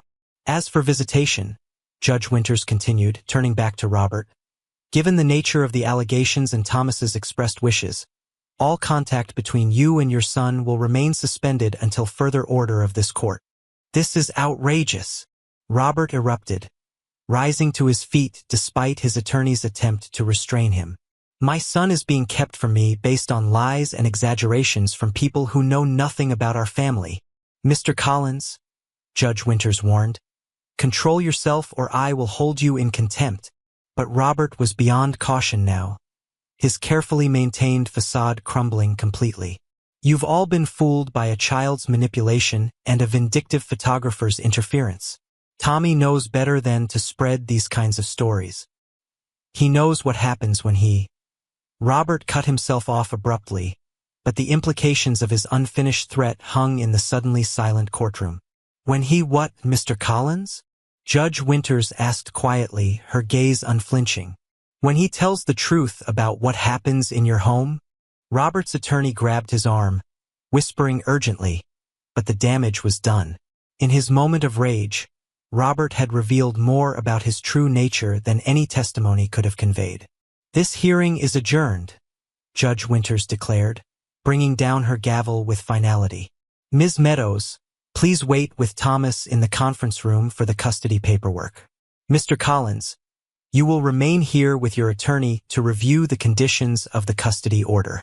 As the courtroom began to empty, Jessica caught Tommy's eye. The boy was trembling slightly, but there was something new in his expression. A cautious relief, perhaps even the first fragile buds of hope. When Catherine put a gentle arm around his shoulders, he didn't flinch away. Outside in the courthouse corridor, Daryl approached Jessica. You should know that Robert's supporters aren't taking this well. There's talk of a community meeting to present the real story, rallying financial support for his defense. This isn't over. I never thought it would be easy, Jessica replied, watching as Tommy and Catherine were escorted toward the conference room by a court officer. But for the first time, I think we might actually win. It's not about winning, Daryl reminded her gently. It's about making sure that boy gets the chance to heal. Jessica nodded, acknowledging the correction. You're right. It's just... She hesitated, trying to articulate the complex emotion welling up inside her. When I was Tommy's age, no one fought for me this way. No one believed me enough to stand up against my stepfather, to face the community backlash, to make the hard choice instead of the comfortable one. And now you're fighting for Tommy the way you wish someone had fought for you, Daryl observed. I guess I am, Jessica admitted. Is that wrong? Am I making this too personal? Daryl considered her question with the thoughtfulness she'd come to expect from him. The most powerful advocacy often comes from those who understand the stakes most intimately. Your personal connection to Tommy's situation doesn't compromise your support. It strengthens it. He smiled slightly. Just make sure you're taking care of yourself too. This kind of case can reopen old wounds. As if on cue, Jessica's phone chimed with a text message.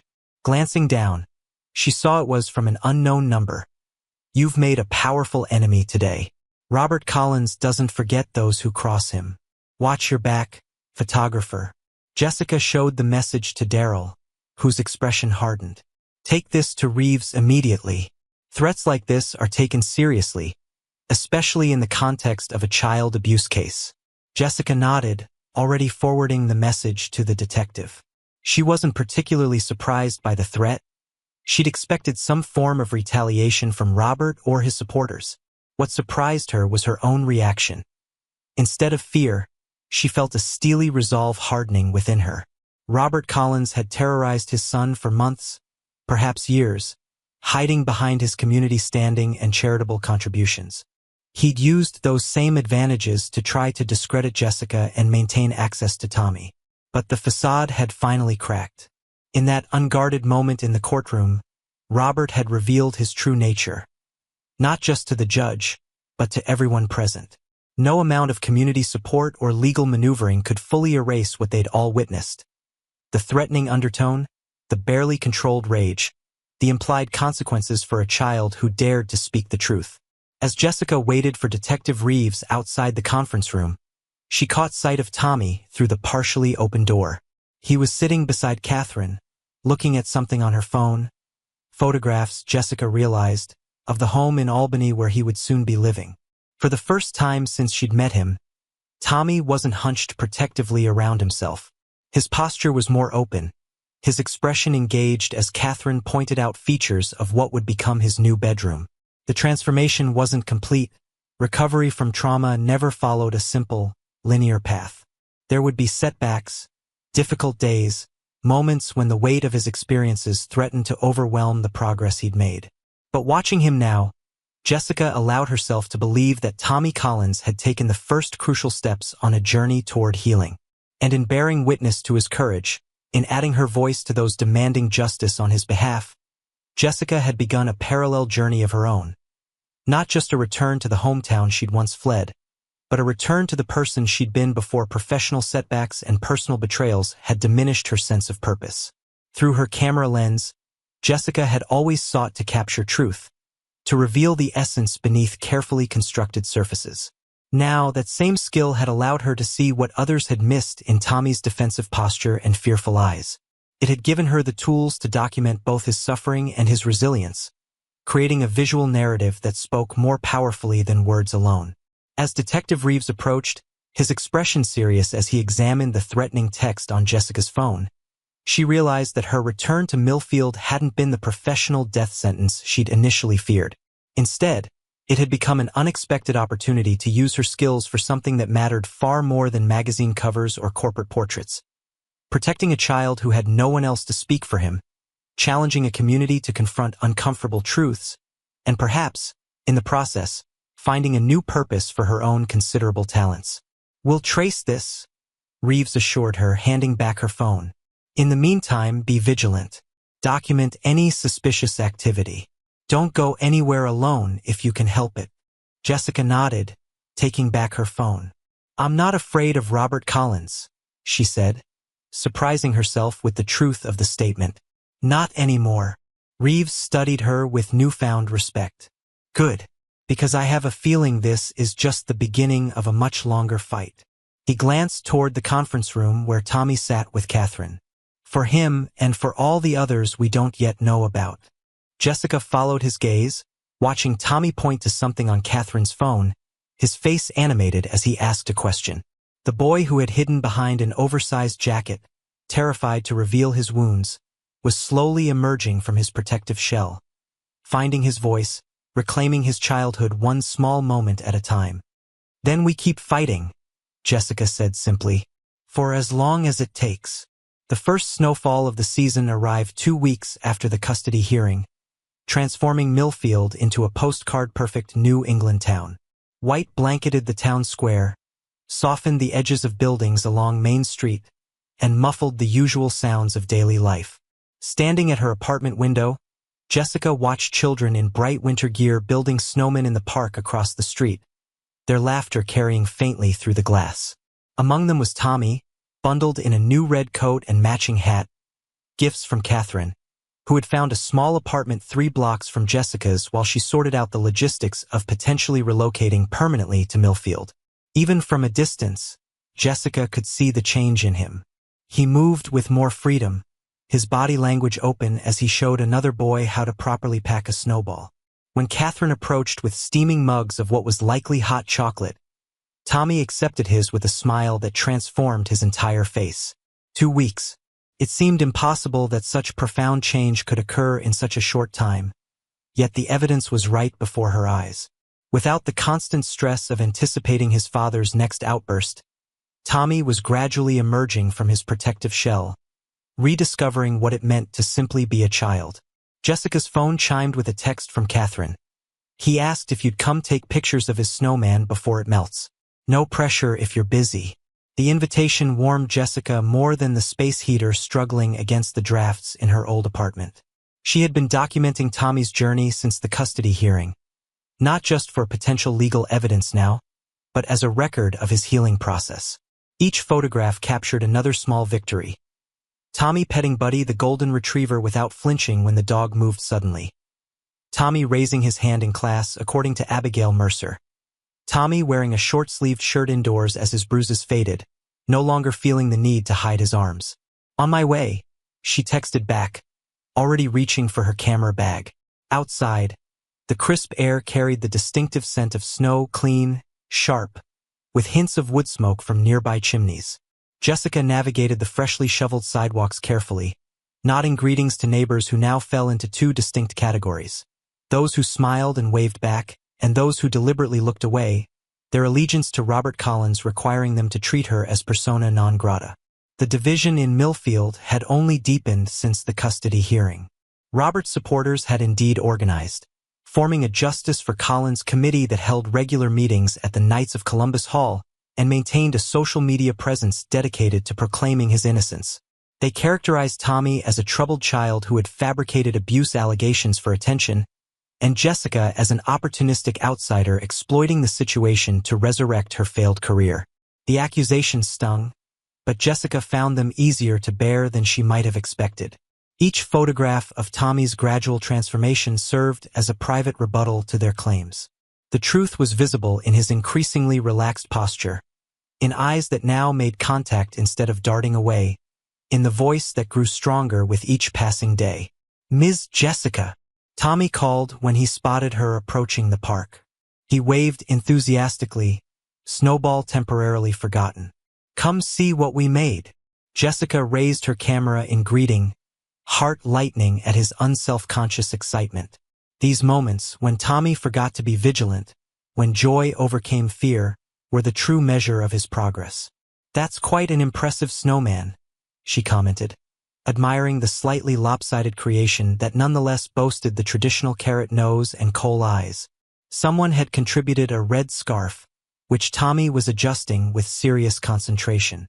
"It's not a snowman," Tommy corrected, with the particular gravity children reserved for adults who have missed something obvious. "It's Captain America. See his shield." He pointed to a circular sled propped against the snow figure. "My mistake," Jessica said solemnly, dropping to one knee to capture the perfect angle of Tommy beside his snowy creation. "Stand next to Captain America so I can get you both in the shot." Tommy complied, then asked with newfound confidence, "Can you take one of me and Aunt Catherine too?" "Absolutely," Jessica agreed, signaling Catherine to join them. As she adjusted her lens to frame the shot, she marveled at the natural ease between aunt and nephew. The way Catherine's hand rested lightly on Tommy's shoulder without causing him to tense, the similar tilt of their heads as they smiled for the camera. "Perfect," Jessica declared after capturing several shots. "These are going to be great." Tommy beamed, then turned to his aunt with a hopeful expression.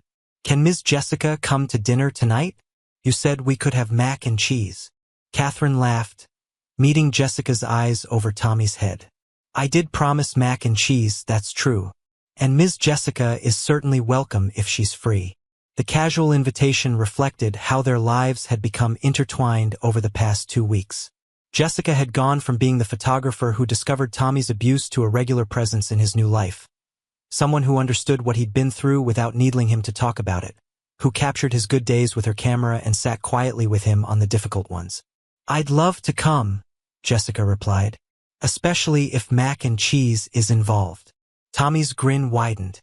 "With the crispy breadcrumb top? Like Grandma used to make." "Exactly like Mom used to make," Catherine confirmed, ruffling his hair affectionately. "Now finish your hot chocolate before it gets cold. We need to head home soon to start preparing." As Tommy gulped the remaining cocoa, Jessica noticed a familiar figure watching them from across the park. Detective Reeves, out of uniform but unmistakable with his silver hair and alert posture. He raised a hand in greeting but didn't approach, maintaining a discreet distance while conducting what was obviously an unofficial check on Tommy's well-being. Jessica excused herself briefly to walk over to him. "Keeping an eye on things?" she asked. Reeves nodded, his breath forming clouds in the cold air.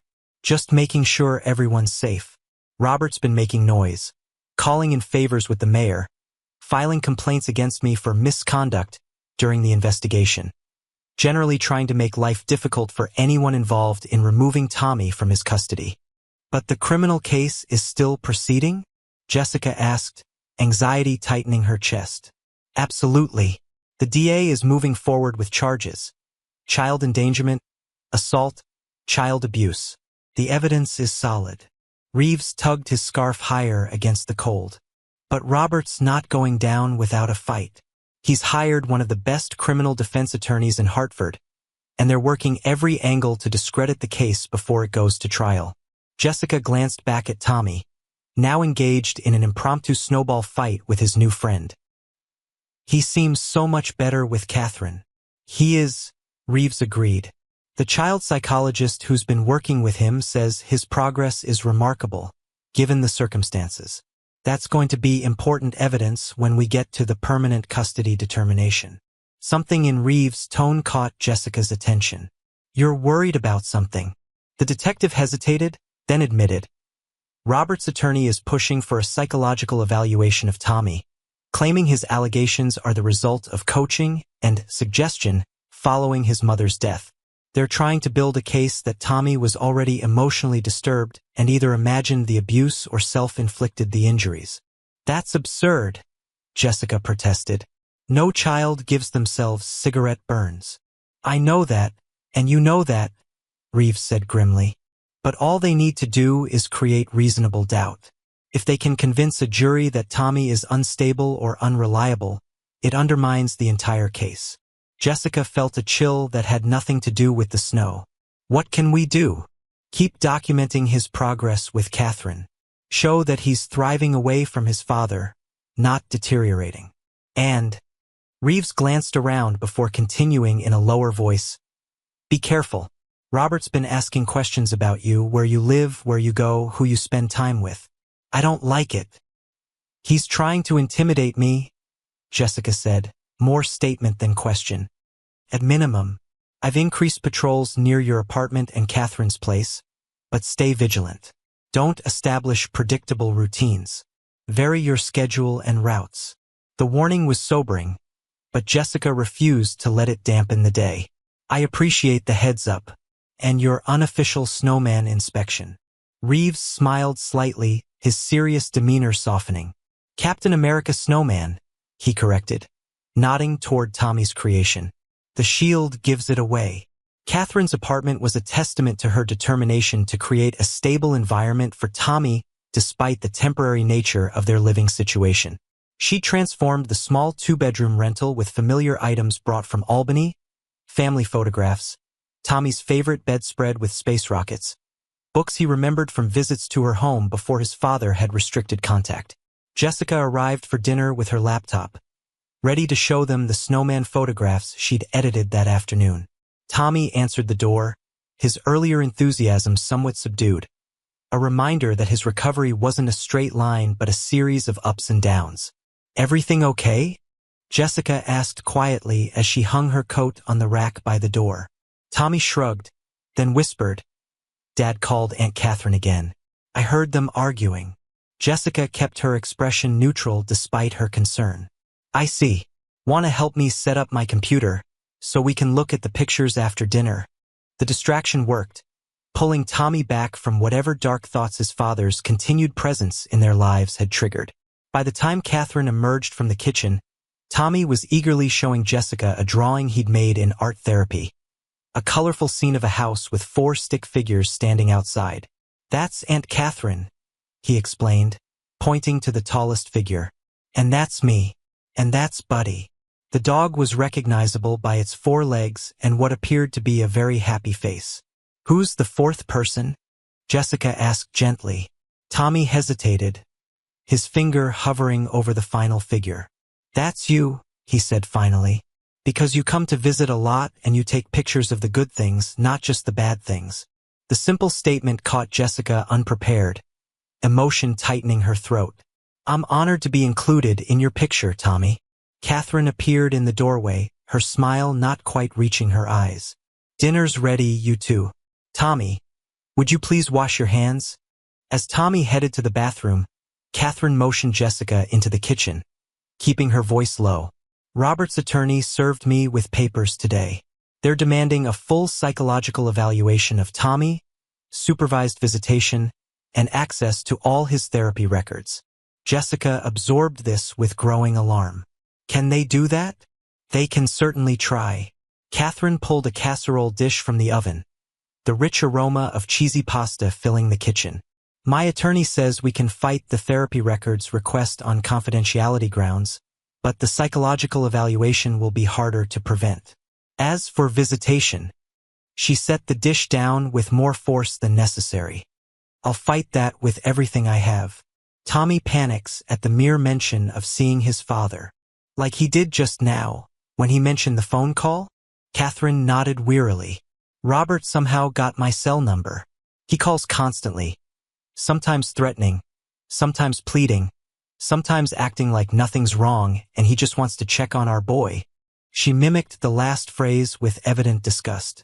It's classic manipulation, but knowing that doesn't make it any easier to handle. Have you told Reeves? That could violate the protection order. I've reported every call. But Robert's careful. He uses burner phones, calls from blocked numbers. By the time they trace it, he's moved on to another method. Catherine rubbed her temples. The worst part is knowing that Tommy overhears some of it, no matter how careful I am. Before Jessica could respond, Tommy returned, proudly displaying his freshly washed hands. All clean. Perfect timing, Catherine said, her voice brightening with practiced ease. Who's ready for the world-famous Meadows mac and cheese?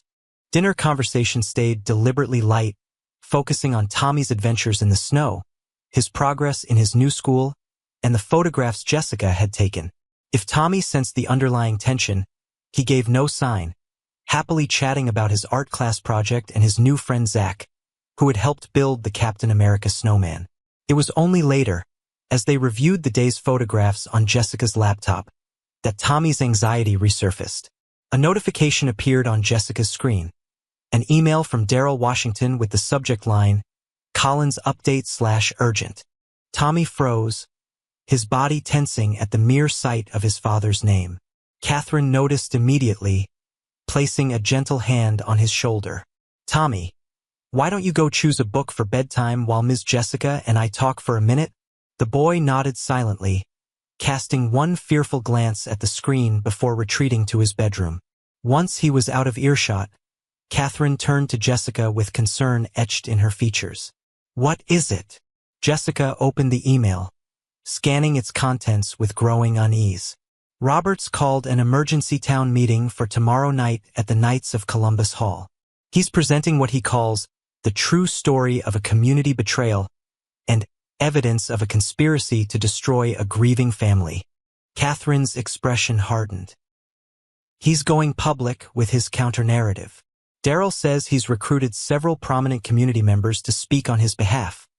The mayor, the head of the Chamber of Commerce, even Pastor Mitchell from First Methodist. Of course he has, Catherine said bitterly. Robert's always been skilled at collecting influential allies. Elaine used to call it his superpower, making people feel special, indebted, connected to his success. Jessica continued reading. Daryl's concerned because the meeting is being framed as a community forum, but only Robert's supporters were directly invited. He's worried it will become a platform for attacking everyone involved in reporting or investigating the abuse, the school, CPS, the police. She looked up, meeting Catherine's troubled gaze. And us. Let him try, Catherine said, a steely determination in her voice. The medical evidence doesn't lie. Tommy's injuries weren't imaginary, and they weren't self-inflicted. No, but public opinion matters, especially in a small town. If Robert successfully portrays himself as the victim of false allegations, it could impact everything from jury selection to the permanent custody decision. Jessica closed her laptop. Daryl wants to organize a counterpresence, not to disrupt, but to ensure there are witnesses who know the full story. Catherine nodded grimly. I'll be there. Are you sure that's wise? Robert will be there, and things could get heated. I spent 2 years being gradually pushed out of Tommy's life because I was too cautious, too willing to give Robert the benefit of the doubt. I won't make that mistake again. Catherine's voice dropped as she glanced toward Tommy's bedroom. Besides, he won't be alone. Mrs. Patel offered to stay with him whenever I need to attend meetings or court dates. Jessica hesitated, then asked the question that had been troubling her since reading Reeves' warning about Robert's inquiries. Catherine, has Tommy talked much about what happened before? About when the abuse started or what triggered it? Catherine was quiet for a long moment. Not in detail. His therapist says he's not ready to process the full trauma narrative yet. But he has mentioned that things got really bad when he brought home a failing math test. Apparently, Robert had been drinking more heavily that night than usual. Does Tommy know why his father started drinking so much? Was it entirely about Elaine's death? I don't think it's that simple, Catherine said carefully. Elaine's illness was financially devastating, even with insurance. The medical bills. She shook her head. Robert remortgaged their house, took out loans. His business suffered while he was caring for her. After she died, the economic pressure only increased. Tommy mentioned once that his father was always opening letters that made him angry, making late-night phone calls where he begged for more time. The picture became clearer. A man crushed between grief and financial ruin, turning to alcohol for escape, then to violence when the pressure became unbearable. It didn't excuse Robert's actions, but it helped explain the transformation from apparently devoted father to abuser. The irony, Catherine continued softly, is that Elaine left a life insurance policy specifically to provide for Tommy's education. Robert was the trustee, but the money was meant for Tommy's future. I wonder if he's been using it to keep his business afloat instead. Before Jessica could respond, Tommy appeared in the doorway, clutching a well-worn copy of The Lion, The Witch and the Wardrobe. "I'm ready for story time," he announced. Catherine smiled. The conversation about Robert immediately shelved. "Excellent choice. Let's see where we left off with Lucy and Mr. Tumnus." As Catherine led Tommy back to his bedroom, Jessica gathered her things, mind racing with the implications of tomorrow's town meeting. Robert Collins was escalating his campaign to reclaim his son and his reputation. The coming confrontation wouldn't just be legal but public, a battle for the heart and soul of Millfield itself. The Knights of Columbus Hall was filled beyond capacity by the time Jessica arrived with Daryl the following evening. They slipped in through a side entrance, finding seats near the back where they could observe without immediately drawing attention. Catherine was already there, seated beside Abigail Mercer and several other teachers from Millfield Elementary who had chosen to support Tommy despite pressure from the school board to remain neutral. At the front of the room, a long table had been set up on a small raised platform. Robert Collins sat at the center, flanked by his attorney, Frank Delaney, Mayor Jim Hargrove, and several other community leaders. Robert had dressed the part of the wronged father perfectly. Conservative suit, appropriate somber expression, a framed photograph of Tommy placed prominently before him. "Quite the production," Daryl murmured as the mayor called the meeting to order. "Notice who's not here?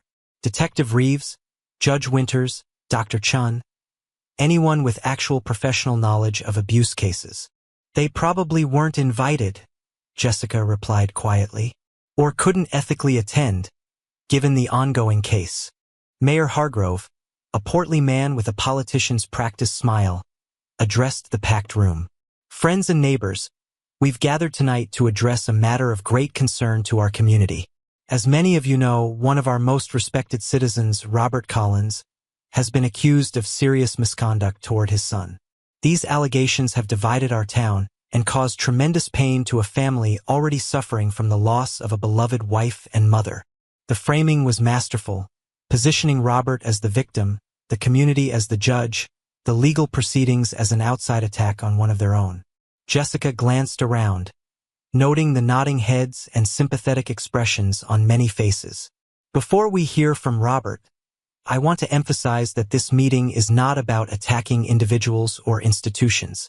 It's about supporting a neighbor in crisis and ensuring that justice is pursued with fairness and compassion."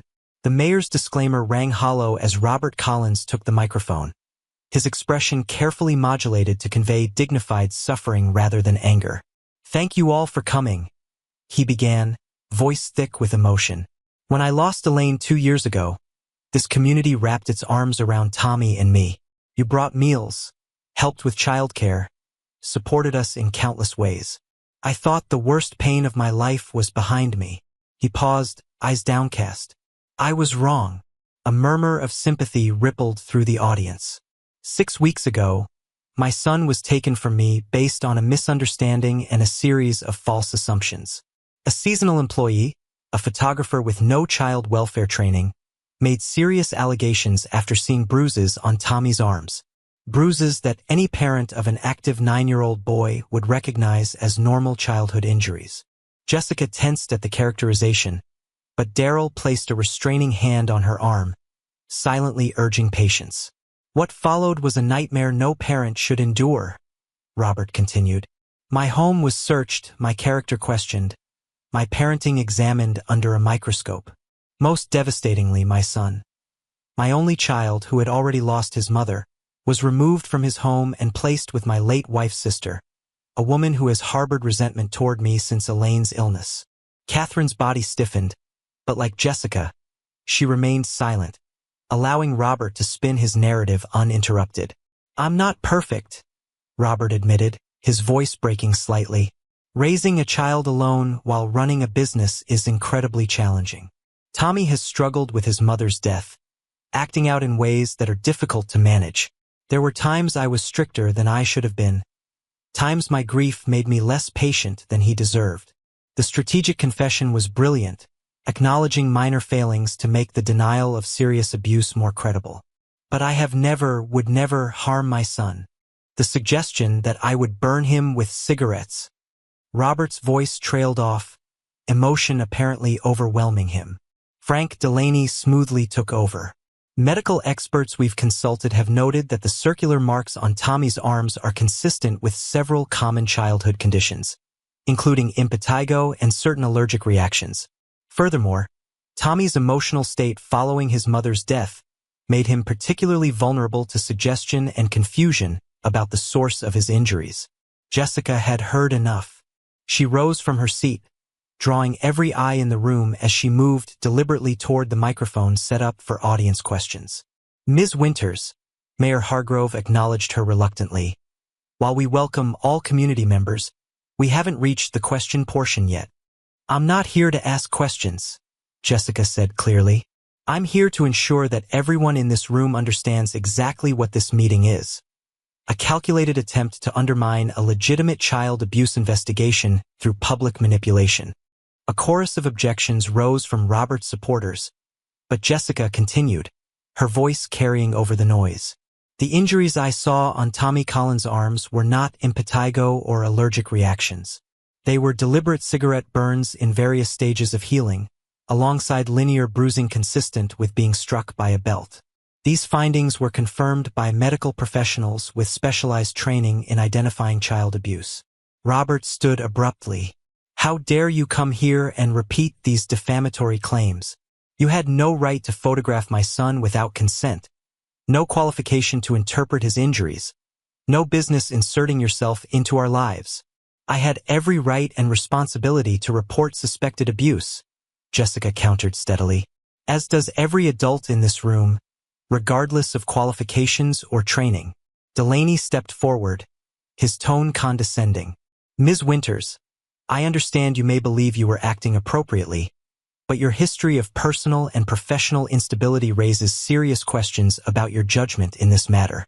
The attack was unexpected, and Jessica faltered momentarily. My history has nothing to do with, doesn't it? Delaney pressed. Your failed marriage, your collapsed career in Boston, your own childhood experiences that might lead you to see abuse where none exists. These are relevant factors when evaluating the reliability of your claims. The room had gone silent, all eyes fixed on Jessica as Delaney systematically dismantled her credibility. He'd clearly done his research, unearthing personal details she'd shared with few people in Millfield. This isn't about me, Jessica insisted, fighting to maintain her composure. It's about Tommy and the very real injuries he suffered. Is it? Robert interjected. Or is it about finding purpose by inserting yourself into someone else's tragedy? About rebuilding your damaged reputation through performative heroism? The accusation struck with precision, targeting Jessica's deepest insecurities about her motives. For a moment, doubt crept in. Had she overreacted? Had her own past colored her perception of Tommy's injuries? No. The image of those cigarette burns flashed in her mind, dispelling the doubt. Those were real, deliberate, and unmistakable. Before she could respond, Catherine appeared beside her at the microphone.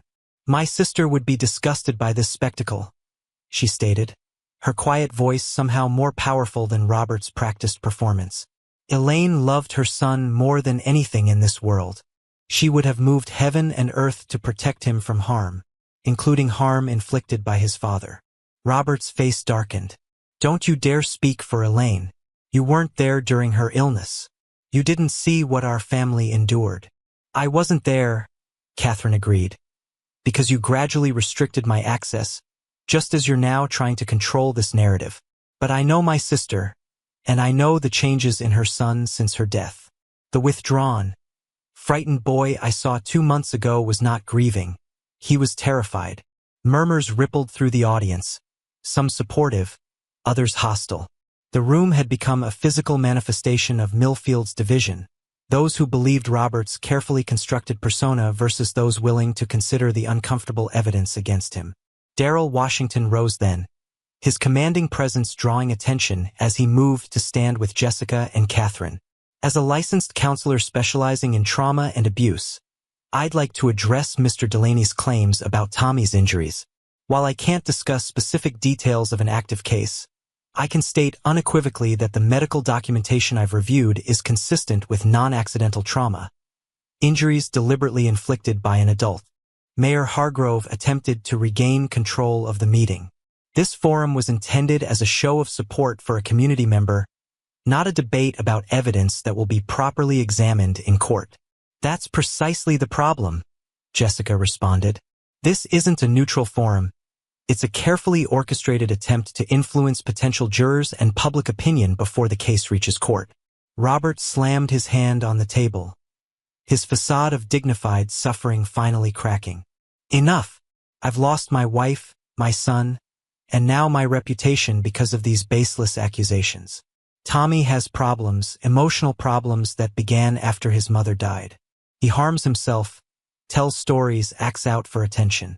Any parent dealing with childhood trauma would recognize these behaviors. The outburst silenced the room. In his anger, Robert had revealed more than he intended, not just his frustration, but his willingness to publicly characterize his son as unstable and unreliable, to sacrifice Tommy's well-being and reputation to protect his own. Catherine addressed the audience directly, her voice steady despite the emotion underlying her words. I invite anyone who truly cares about Tommy's welfare to look at the evidence objectively. Compare photographs of him from before these allegations to now, 6 weeks after being removed from his father's care. See for yourselves which Tommy appears traumatized and which appears to be healing. As if on cue, the doors at the back of the hall opened, and Detective Reeves entered, accompanied by 2 uniformed officers. He scanned the room briefly before approaching the raised platform. Robert Collins, he announced formally, I have a warrant for your arrest on charges of violating the protection order prohibiting contact with Thomas Collins. A collective gasp rippled through the audience. Robert stared at Reeves in disbelief. This is harassment. I haven't been anywhere near my son. The warrant relates to 17 documented attempts to contact Thomas by telephone, including 3 calls placed to Catherine Meadows' residence today, during which you spoke directly to your son despite explicit court orders prohibiting such contact. Delaney immediately intervened. Detective, surely this matter could be addressed through proper channels, rather than with a public arrest during a community meeting. The judge who issued the warrant specifically noted Mr. Collins' pattern of attempting to intimidate witnesses and manipulate public opinion. Reeves replied evenly. The timing and location of the arrest are at my discretion. As the officers moved to escort a visibly furious Robert from the hall, chaos erupted. Supporters shouted accusations of police overreach and corruption, while others sat in stunned silence, witnessing the unraveling of Robert Collins' carefully constructed public persona. In the midst of the commotion, Jessica noticed something she hadn't seen before. A man near the back of the room recording the entire confrontation on a professional camera. Catching her eye, he nodded slightly before slipping out a side door. Press, she realized. Robert's community forum had attracted media attention beyond Millfield's borders. This isn't over, Delaney announced to the crowd as Robert was led away. This is a perfect example of the coordinated campaign against my client. designed to humiliate him publicly and prejudice his cases, both criminal and civil. Actually, Daryl countered, addressing the increasingly unsettled audience. This is what accountability looks like. No amount of community standing or charitable contributions places anyone above the law, especially laws designed to protect children from harm. As the meeting dissolved into arguing factions, Jessica, Catherine, and Daryl made their way outside, where the night air provided welcome relief from the heated atmosphere inside. That was quite an entrance, Jessica commented to Reeves, who joined them moments later after ensuring Robert was properly processed by the officers. The warrant was legitimate, Reeves replied. Robert's been escalating his attempts to contact Tommy, including showing up at his school yesterday, claiming he needed to deliver important medication. Fortunately, the principal called me instead of allowing the contact. Catherine paled. He went to Tommy's school? I wasn't informed. The principal handled it appropriately, and Tommy wasn't aware of the incident. Reeves ran a hand through his silver hair. But it demonstrates Robert's growing desperation. As the criminal case builds and his chances of regaining custody diminish, he's becoming more reckless. Jessica thought about the threatening text messages she'd received, the whispered hostility when she shopped on Main Street, the anonymous note left on her car warning her to stop spreading lies. What happens now? She asked. Robert will be released on bail, but with stricter conditions. The judge has ordered electronic monitoring to ensure he maintains the required distance from both Tommy and Catherine's residences. Reeves' expression remained concerned. But legal restrictions only work on people who respect the law. I'd advise continued vigilance. As they discussed security precautions, Jessica noticed a familiar car parked across the street. Lisa Bennington's red SUV. Lisa sat behind the wheel, watching their group with an unreadable expression. When she realized Jessica had spotted her, she didn't look away but instead held her gaze for a long moment before starting her car and driving slowly past them. Another of Robert's loyal supporters? Daryl asked, following Jessica's gaze. Former friend, Jessica corrected, though I'm not so sure about the loyal supporter part anymore. She didn't speak up during the meeting, and she's been conspicuously absent from recent justice for Collins events.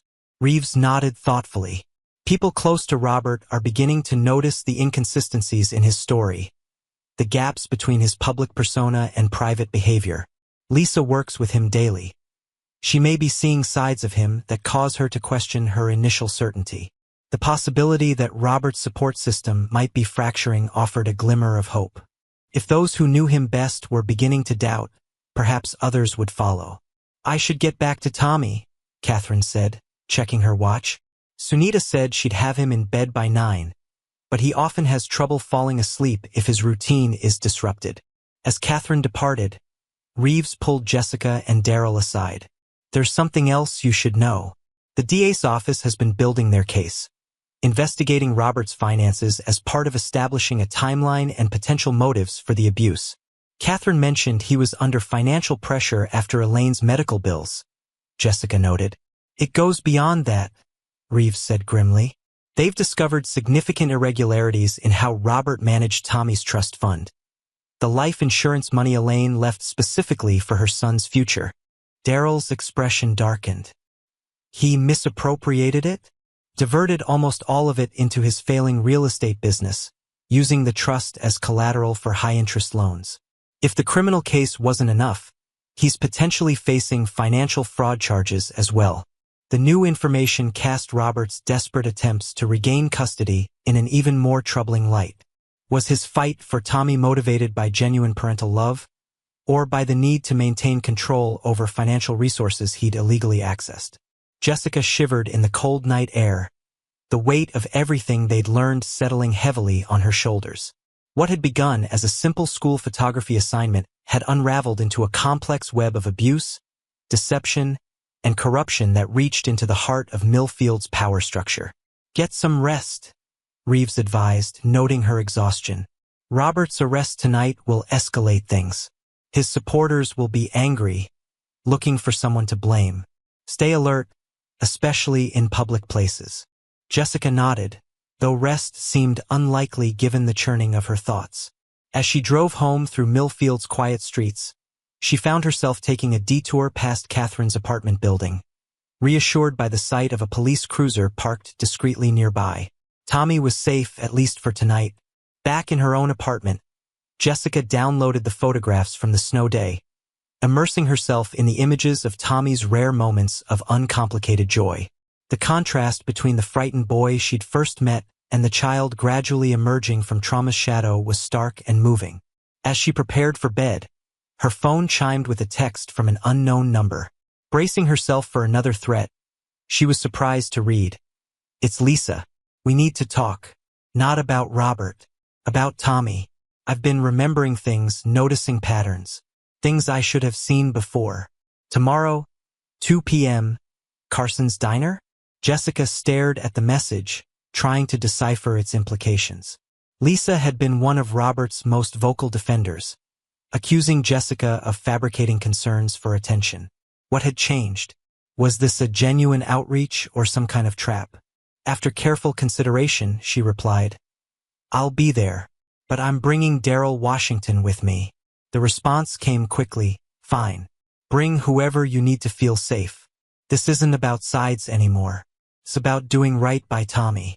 Jessica set her phone aside, uncertain whether to feel hopeful or wary about this unexpected development.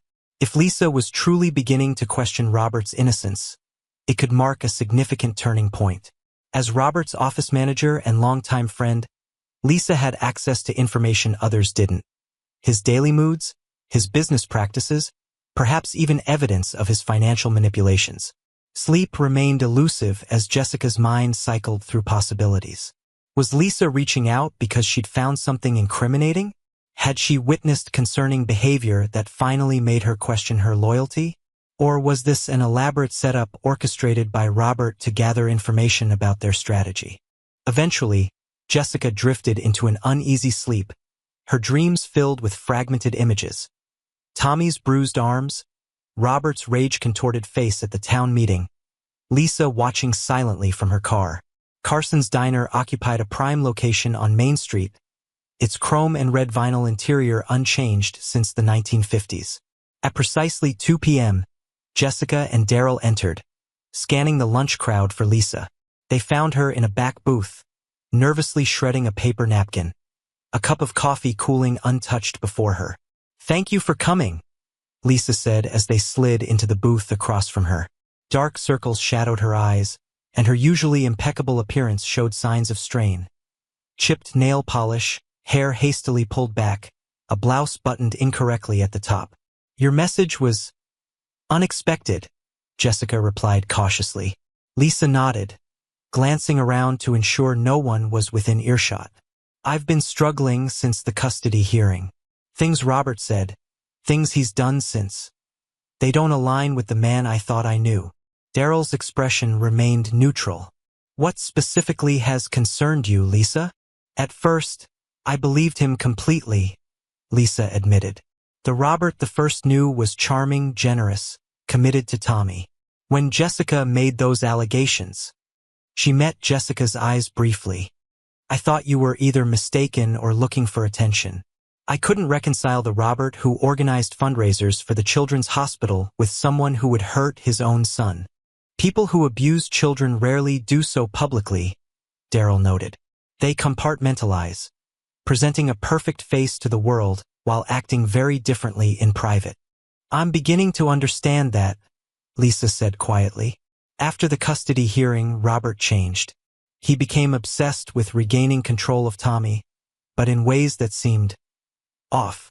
He talked about Tommy's trust fund as much as Tommy himself. When colleagues expressed sympathy about his separation from his son, he'd say the right things if anyone was watching, but the moment they left, his concern would vanish. Jessica exchanged a glance with Daryl. "You mentioned remembering things? Noticing patterns?" Lisa took a deep breath. "Last summer, Tommy often came to the office after day camp. He'd sit quietly in the corner, drawing or reading. I noticed he always wore long sleeves, even during the August heat wave. When I asked if he was cold, Robert answered for him, said Tommy had sensitive skin that burned easily. That's a common excuse abusers use, Daryl commented. There were other things, Lisa continued. Tommy flinching when Robert raised his voice on phone calls. Mysterious sick days that always seemed to follow Robert's nights out drinking with clients. Once, I stopped by their house to drop off contracts that needed immediate signatures. Tommy answered the door with a split lip. Robert said he'd fallen off his bike, but there was no bike in sight, and Tommy wouldn't make eye contact. Jessica felt a mixture of vindication and anger. Vindication that her observations of Tommy had been accurate. Anger that so many people had noticed concerning signs yet failed to act. "Why are you telling us this now?" she asked, unable to keep a slight edge from her voice. Lisa's hands trembled as she reached for her purse, extracting a small USB drive. "Because yesterday, while Robert was being processed for his arrest, I found these on the company computer. He'd been trying to delete them when the police arrived, but didn't have time to finish." She pushed the drive across the table.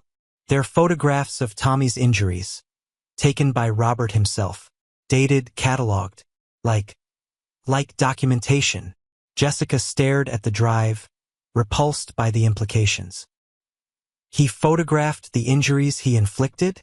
"It appears so," Lisa confirmed, her voice barely audible. "There are dozens of images going back almost a year, and notes, detailed notes about what Tommy did wrong to earn each punishment. The clinical coldness required to document such abuse was staggering. This wasn't just a father losing control in moments of stress. It suggested a systematic approach to Tommy's abuse, a deliberate record-keeping that hinted at something deeply pathological. "Have you shown these to the police?" Daryl asked urgently. Lisa shook her head. "I came to you first because I need to know if I'm doing the right thing. Robert's been like family to me for years. If I hand these over, I'm not just reporting him. I'm ensuring he goes to prison. But if I don't," her voice broke, "if I don't, I'm protecting someone who hurt a child. Who hurt Tommy." Jessica thought of the frightened boy she'd first met, slowly revealing his wounded arms, and the gradually healing child she'd photographed building a snowman. The choice seemed blindingly clear to her, but she recognized Lisa's genuine moral struggle. "Lisa," she said gently, "think about Tommy, about what he needs, about the courage it took for him to show me his arms that day, knowing what could happen. He's just a little boy," Lisa whispered. "He trusted adults to protect him, and we all failed him. I failed him." "You haven't failed him yet," Daryl said firmly. "What you do with this evidence will determine that." Lisa squared her shoulders, a decision visibly forming in her tired features. "We should go to Detective Reeves now. Together." As they prepared to leave, the diner's door swung open, and Robert Collins himself walked in. He'd apparently been released on bail, the electronic monitoring anklet visible beneath his pant leg. His eyes swept the restaurant, widening in shock when he spotted Lisa sitting with Jessica and Daryl. "Lisa?" he called across the diner, drawing every customer's attention. "What are you doing with them?" Lisa froze, the USB drive clutched tightly in her palm. Jessica shifted slightly, blocking Robert's view of the incriminating evidence. "Just having lunch, Robert," Lisa replied, her voice remarkably steady despite her obvious fear. "I didn't realize you'd been released."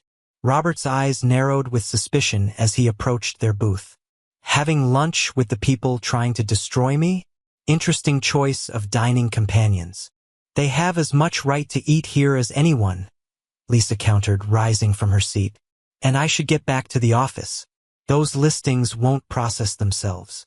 She managed to slip the USB drive into her pocket without Robert noticing, but as she attempted to move past him toward the exit, he gripped her arm, his fingers digging invisibly.